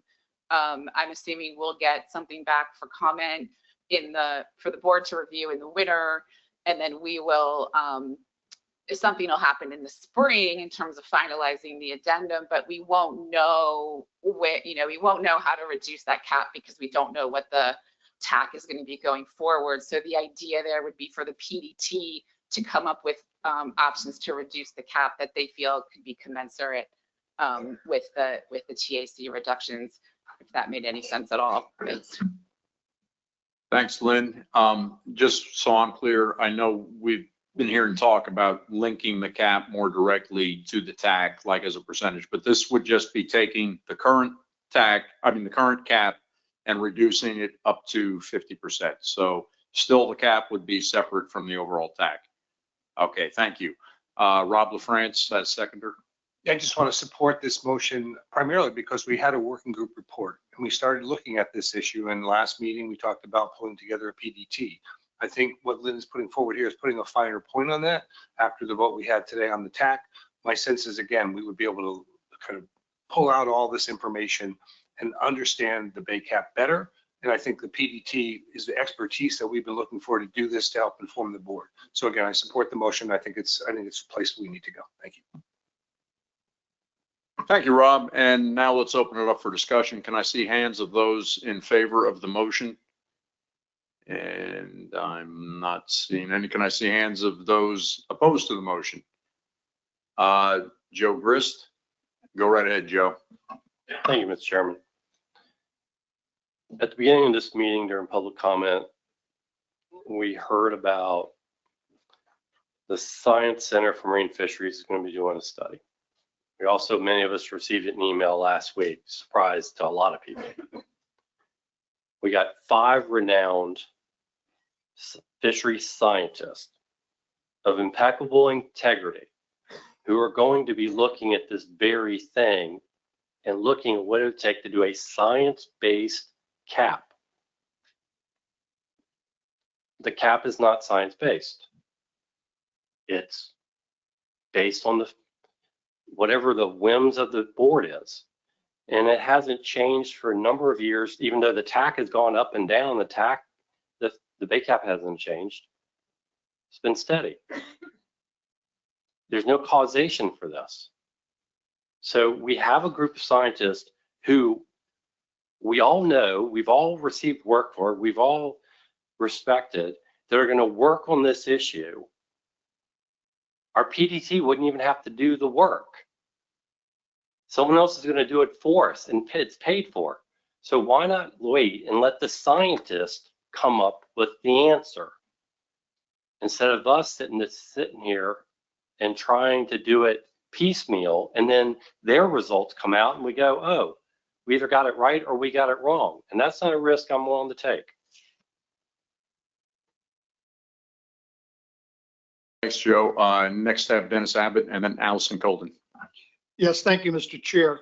To Joe Griss's comments, we received on our desk this paper about Science Center for Marine Fisheries, whatever it is, and a number of prominent scientists signed on to this. But what it doesn't talk about is it specifically never mentions Menhaden. And it also, being a private organization, I don't see them under any time constraints to provide any results to us in 1 year, 2 years, 3 years, 4 years, or 10 years. So though I appreciate what they want to do, I don't think that should be at this moment in time part of our management process. Thanks. Thank you, Dennis. Next up is Allison Colden and then Joe Semino and then Jeff Kalin. Thank you, Mr. Chair. And you know, with all due consideration to this study that was just announced last week, this board is well aware that this is something that we have been asking for and pursuing for over a year. We took the time to very deliberately bring together a board work group, which I was happy to serve on, and serve with my fellow board members to explore a range of different options. We presented that. We got to a point where we wanted to move something forward. We got to the August meeting, couldn't necessarily move something forward, and here we are again asking this board to please help us address the significant issues that we are seeing in the Chesapeake Bay. Not only that, initiating this addendum today, one, as we all know how this process works, does not obligate us to take any action. We are initiating an addendum to explore different options for the Chesapeake Bay, and nothing about initiating an addendum or even taking final action on this addendum would preclude the science and the information that this SEMFIS study would pursue. So to that end, I'm just urging the board and asking to allow this addendum to be initiated. We can continue these conversations as the addendum process proceeds with appropriate public process and input as, you know, we're designed to do. Thanks. Thank you, Allison. James Minor, I'm assuming you're also going to be opposed to this motion, so let's go to you to speak. Yes, Thank I have you. a question. Just want to know, Lynn, can you confirm that you have the same amount of pound netters and or effort to be catching less menhaden?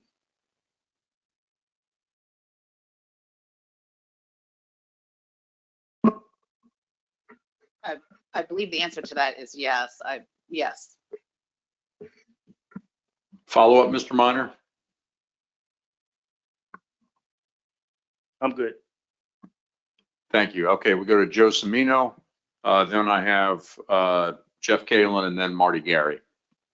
Yeah, thanks, Mr. Chair. I was kind of coming in with a question more than anything, and I'm not speaking for New Jersey, just for myself. I'm definitely not opposed to the motion. I agree with a lot of what Allison said, and so I just want, since there is no time specific here, my assumption is that, you know, if we start an addendum, it's not necessarily going to put us ahead of any new research that comes out. We, you know, in the process, we can, you know, adjust as we go if we do believe that there is new research coming forward. But in general, I think this is a discussion that needs to happen. Thanks.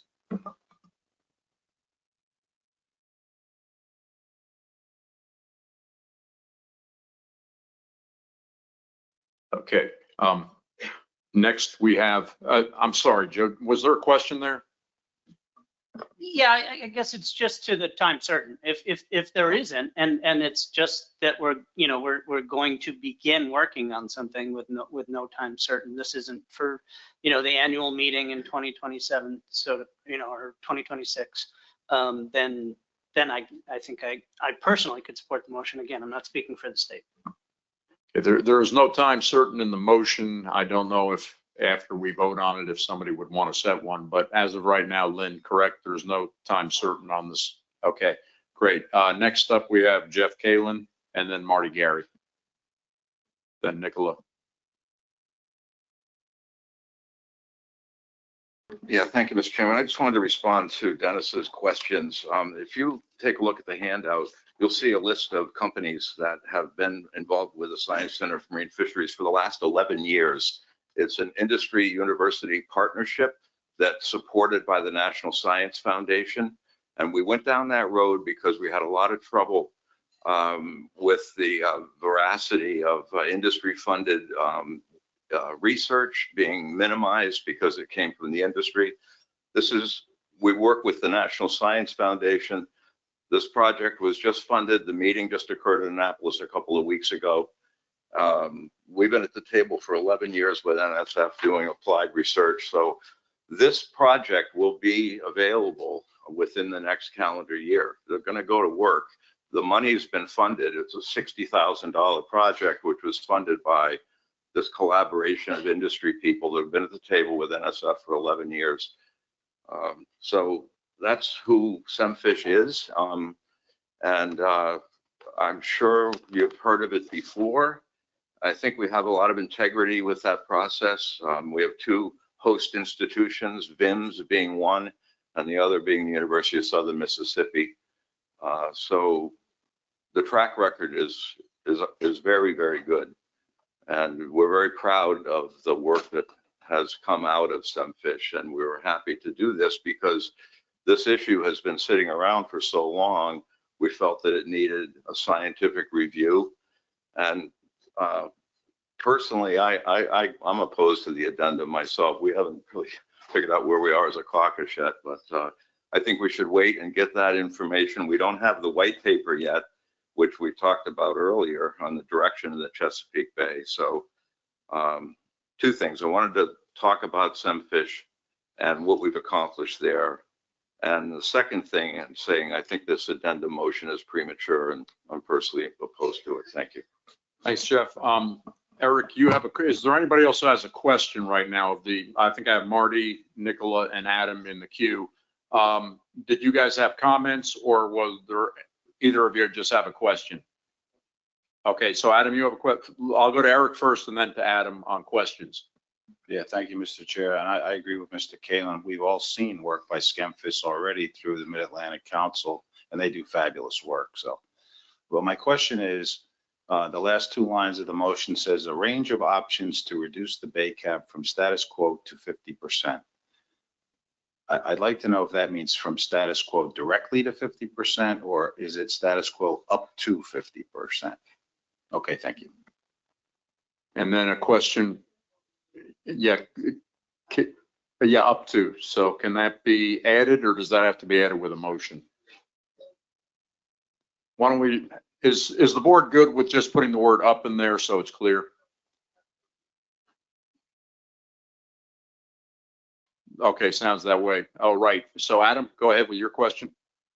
Yeah, thank you. I'm just trying to get clarity on the interplay of the motion that was shown earlier from the summer meeting where the PDT is developing options for distributing the reduction cap more evenly. And this says the addendum shall develop periods that distributes fishing effort more evenly. So the only difference I see between the tasking from them from the summer meeting was that we're going to go ahead, distribute harvest differently. This is saying we're looking at fishing. What is the difference here that we're going to get from the work that we tasked the PDT work to be done in the summer and the initiation of this addendum? It seems like that work has already been tasked and underway. Let me turn that over to Lynn Fegley and see if she can respond to that. Sure. So the idea here was to take the work that we had asked for in the summer and roll that into an addendum document. So I understand now that the language looks different, but the idea here is to now create an addendum that develops options to distribute the bay cap, the removal of those fish more evenly through the season to mitigate potential bottlenecks. So that part of the tasking really hasn't changed, except that now it gets rolled into an addendum that also addresses keeping the bay cap in the same, reducing it proportionally to the TOC. The follow-up, Adam. Yeah, so I'll just offer, if you want to continue moving through your queue, the answer to that question kind of cements a position in my mind. So I'll either defer to allowing you to continue through the queue or wherever you want me to go with that. Let's go back to the comments then, and we can move on after that. We have Marty, Gary, and then Nicola Meserve. Mr. Chairman, it was another question, if it's okay. Another question. Okay, go right ahead, Marty. And it's to Marilyn, and I understood what Lynn said clearly, but my question was to Russell, if you could. And I know you've mentioned it at previous meetings, Russell, but you're based out of Tillman. I've worked with you a lot over the years, and I know you know every single pound netter in Chesapeake Bay and the Maryland section. And just wonder if you could offer a brief characterization from your viewpoint.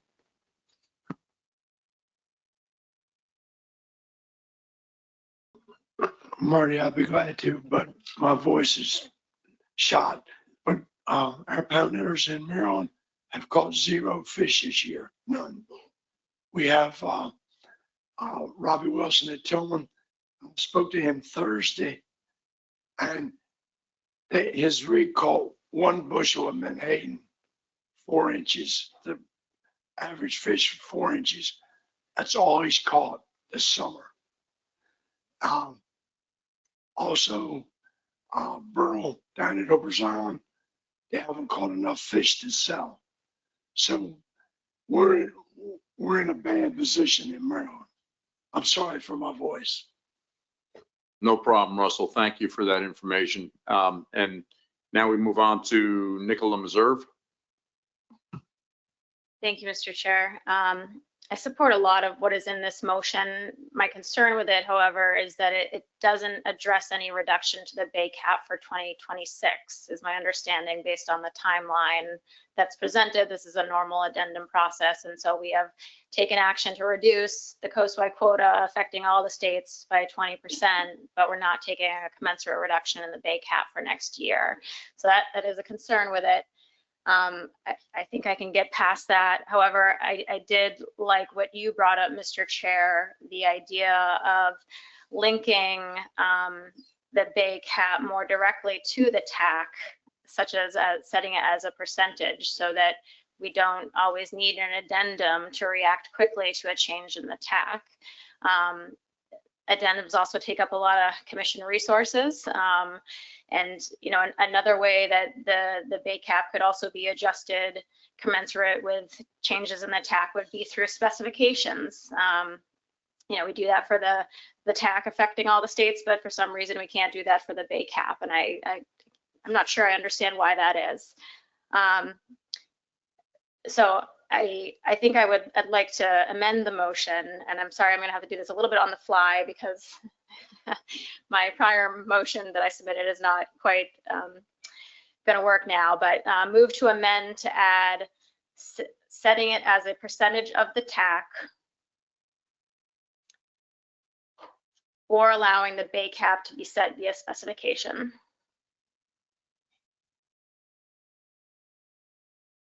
Thanks, Nicola. Once that's up on the screen, we'll see about getting a second. You got it? Okay. Okay. Yeah. And maybe when it's up there, Nicola, you can check it out and see that it's what you're wanting.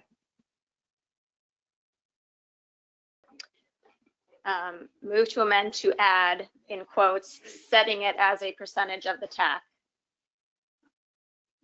And where would that be added to the? The very end of the sentence. Very end of the sentence, okay. So it would be a range of options to reduce the Bay cap from status quo up to 50%, setting it as a percentage of the TAC, or allowing the Bay cap to be set by specification.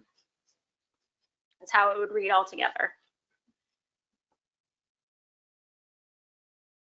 Okay, is what's up there on the board what you want? While we're waiting, I think we've all got the idea here. Is there somebody who would like to second this amendment? David Borden. Okay.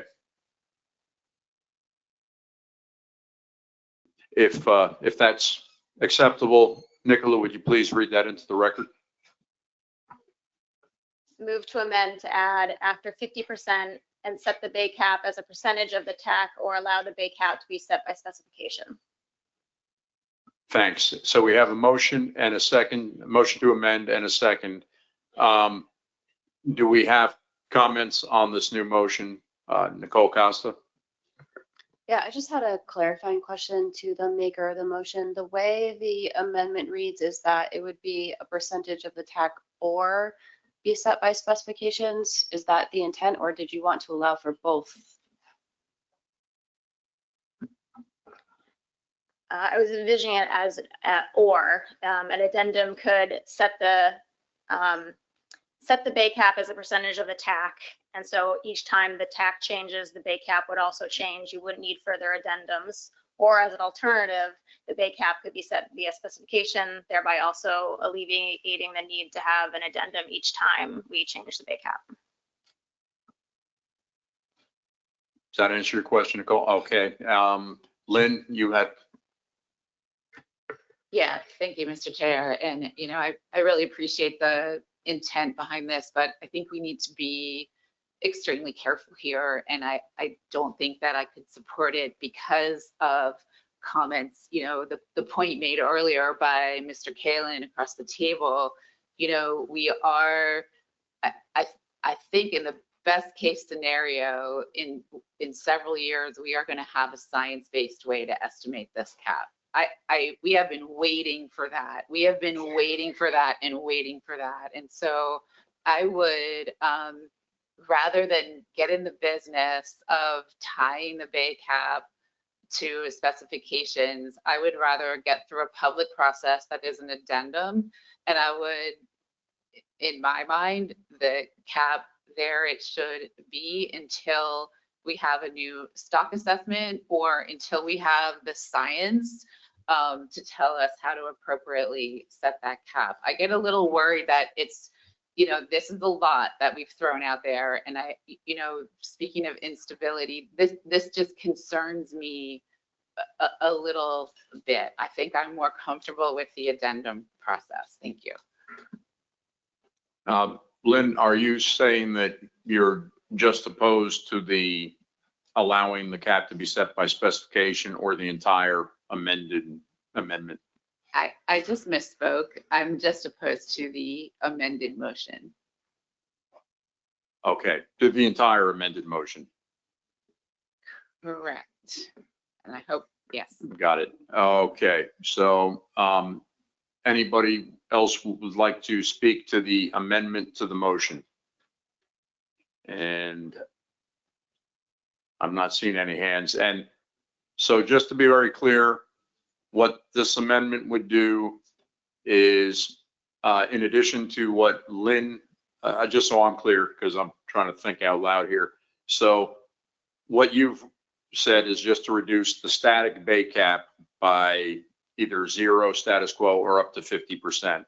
What this would do would be allow the bay cap to be set as a percentage of the TAC, which would then kind of get it away from that static bay cap that we have now, or just set it as part of our specifications every year, which I assume means that it could be changed at any time. Is that correct? I mean, anytime the board takes specifications actions. Okay, Bob is nodding correct. So is everybody on the board clear about that?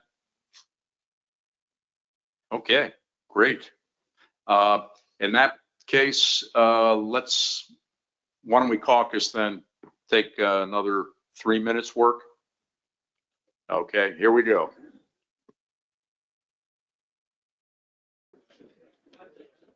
Okay, can the board return to the table? Is it just me, or were some of these decisions easier to make years ago? I don't know. Shows how old I am. The good old days. The good old days where we got together. Yeah.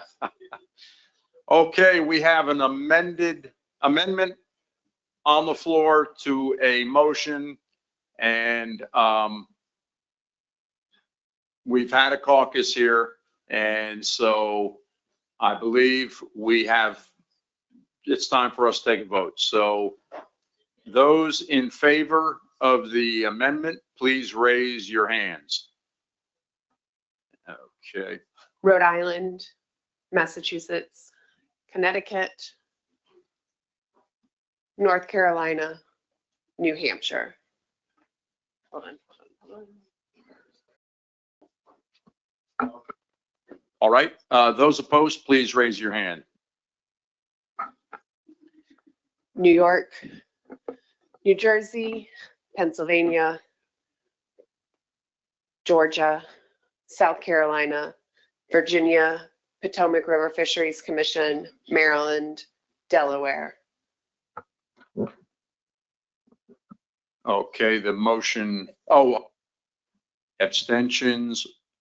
Yes, we have Maine is just abstaining. Okay. And who else?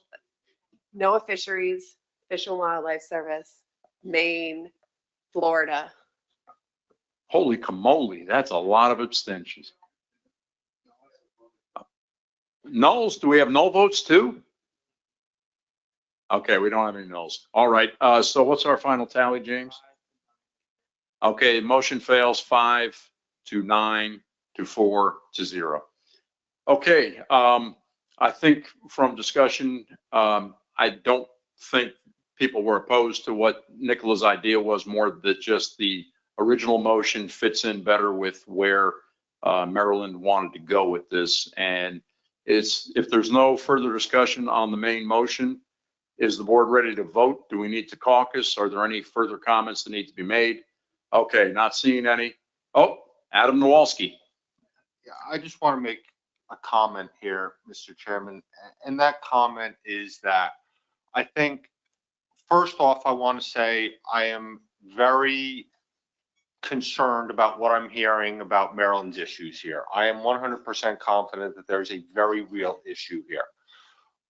I am very concerned, though, at the same time about the optics of what transpired between the summer meeting and now, doing this at the very end of a meeting, rushing through it, having comments from yourself about a non-motion and a non-management action, having certain individuals saying, well, we're going to go develop options for some future management action. And the expectation, reading through the minutes from the previous meeting, was we were going to get that PDT work before we initiated a management action. And now here we are today.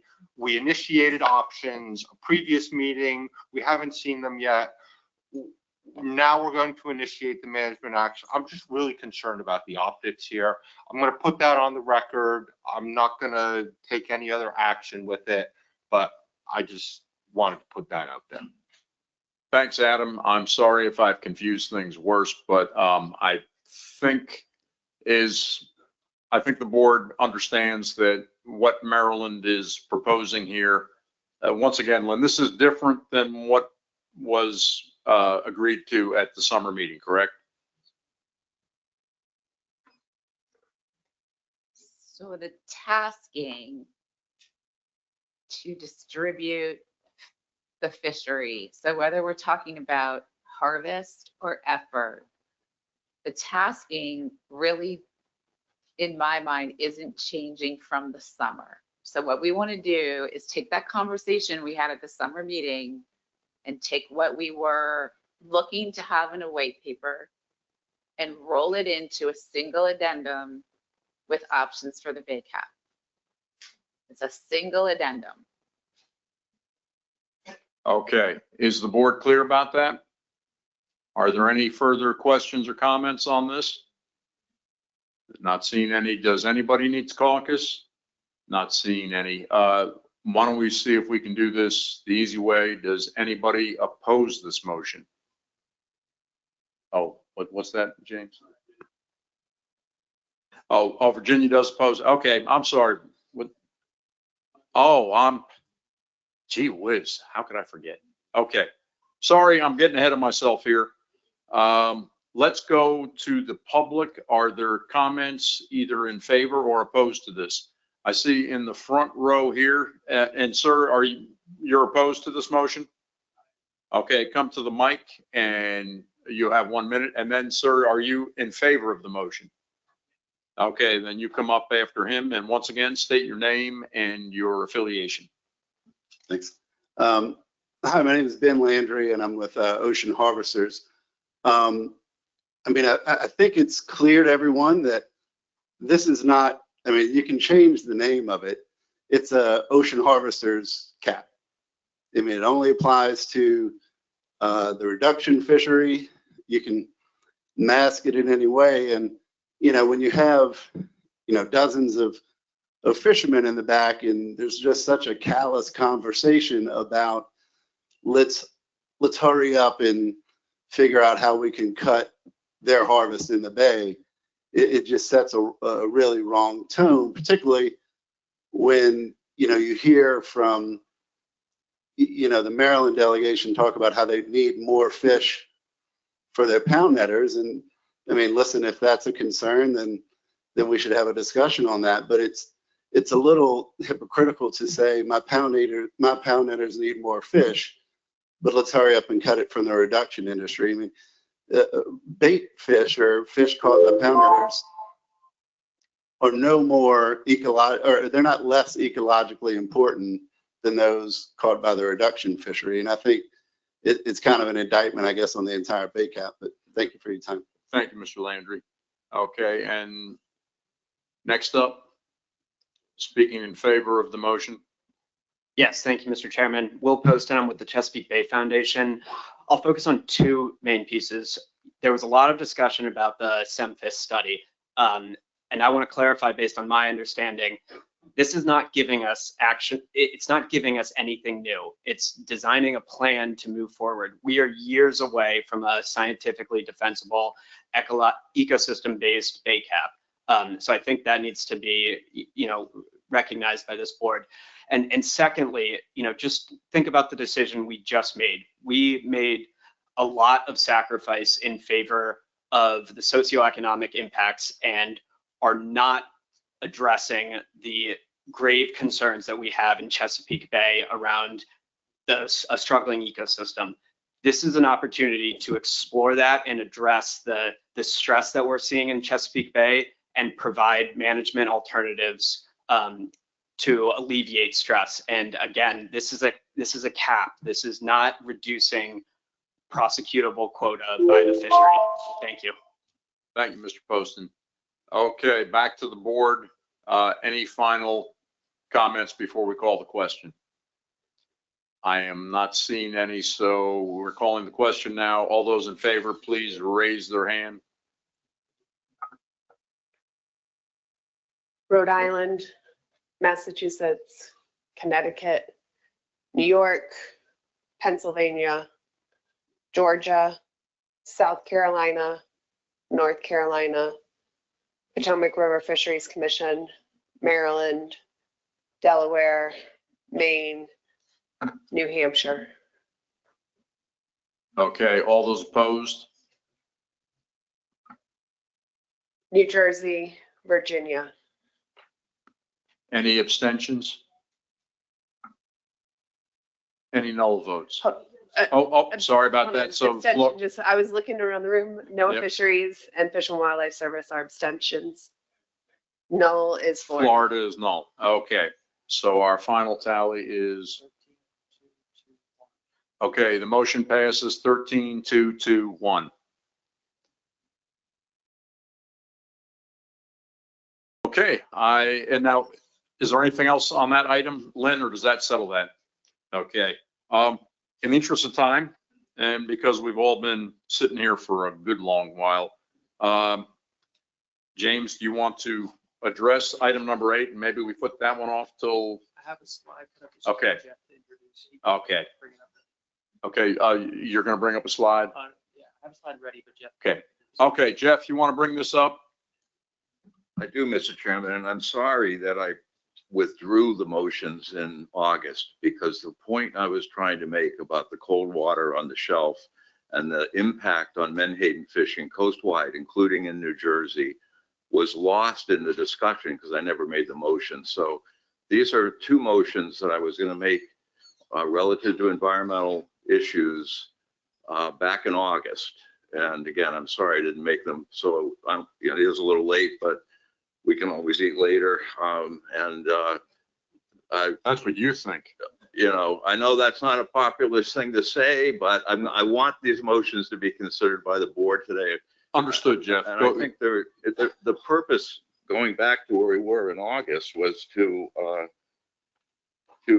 make recommendations to the technical committee about issues like this. So those are the two motions that I have. I'll tell you what, Jeff, I'm just talking to James here briefly, and if these are, you did bring these up in August, if the board would like to task with the technical committee TC, with yeah. investigating, as you've written these here, we don't need motions, we just need board consent to have the TC tasked with pursuing these environmental I think that's a great investigations. way to approach Okay, it, Mr. Chairman. so Thank you. let me ask the board, maybe, do we need to can everybody read these? Has everybody seen this? Okay, is the board comfortable with these as tasks to the TC? Okay, what's that? Okay, James is going to make clarification. Just a quick clarification. I see everybody reading them. These are the same that I sent out after the August meeting. They're number 1 and number 3 of the 3 bullet points that I sent out after the August meeting, if that helps remind anybody. Question from Lynn Fegley. Yeah, thanks, Mr. Chair. Just real quick, and I think this is a great idea, but I'm curious with the bullet point about the local abundance of menhaden and other forage in Chesapeake Bay. Would the TC interface at all with the SEMFIS project? I mean, would we be sharing information about that because so we're all working toward the same goal? Yes, Ms. Begley, yes. I think so. Should be that way, yes. Okay, anything else on this? So I'm not seeing any opposition from the board. I think we've had the clarification that was asked for. So we're good with moving ahead with tasking the TC, these two items, James? Okay, if there's no further comments on that, we're settled with that, which brings us to item 10, other business. Is there any other business to come before the board? And, Mr. Grout. Just very quickly, part of this, the record here is a very clear, brief discussion by Katie Drew as to why the population abundance and the quotas have been reduced. If that can be included in the press release, you know, a very simple clarification so that the general public can understand why there was such a drastic thing. Thank you. That's a great idea, Doug. We can definitely work on that for the press release. And I'll also say we have been putting together a frequently asked questions document about that that 100% includes that information. So that can be part of the materials that we distribute after the meeting. That'll be great, Katie. Thank you very much. Okay, well, I guess in that case, who wants to make the motion to adjourn? We've got Dennis Abbott. In a second, we are adjourned.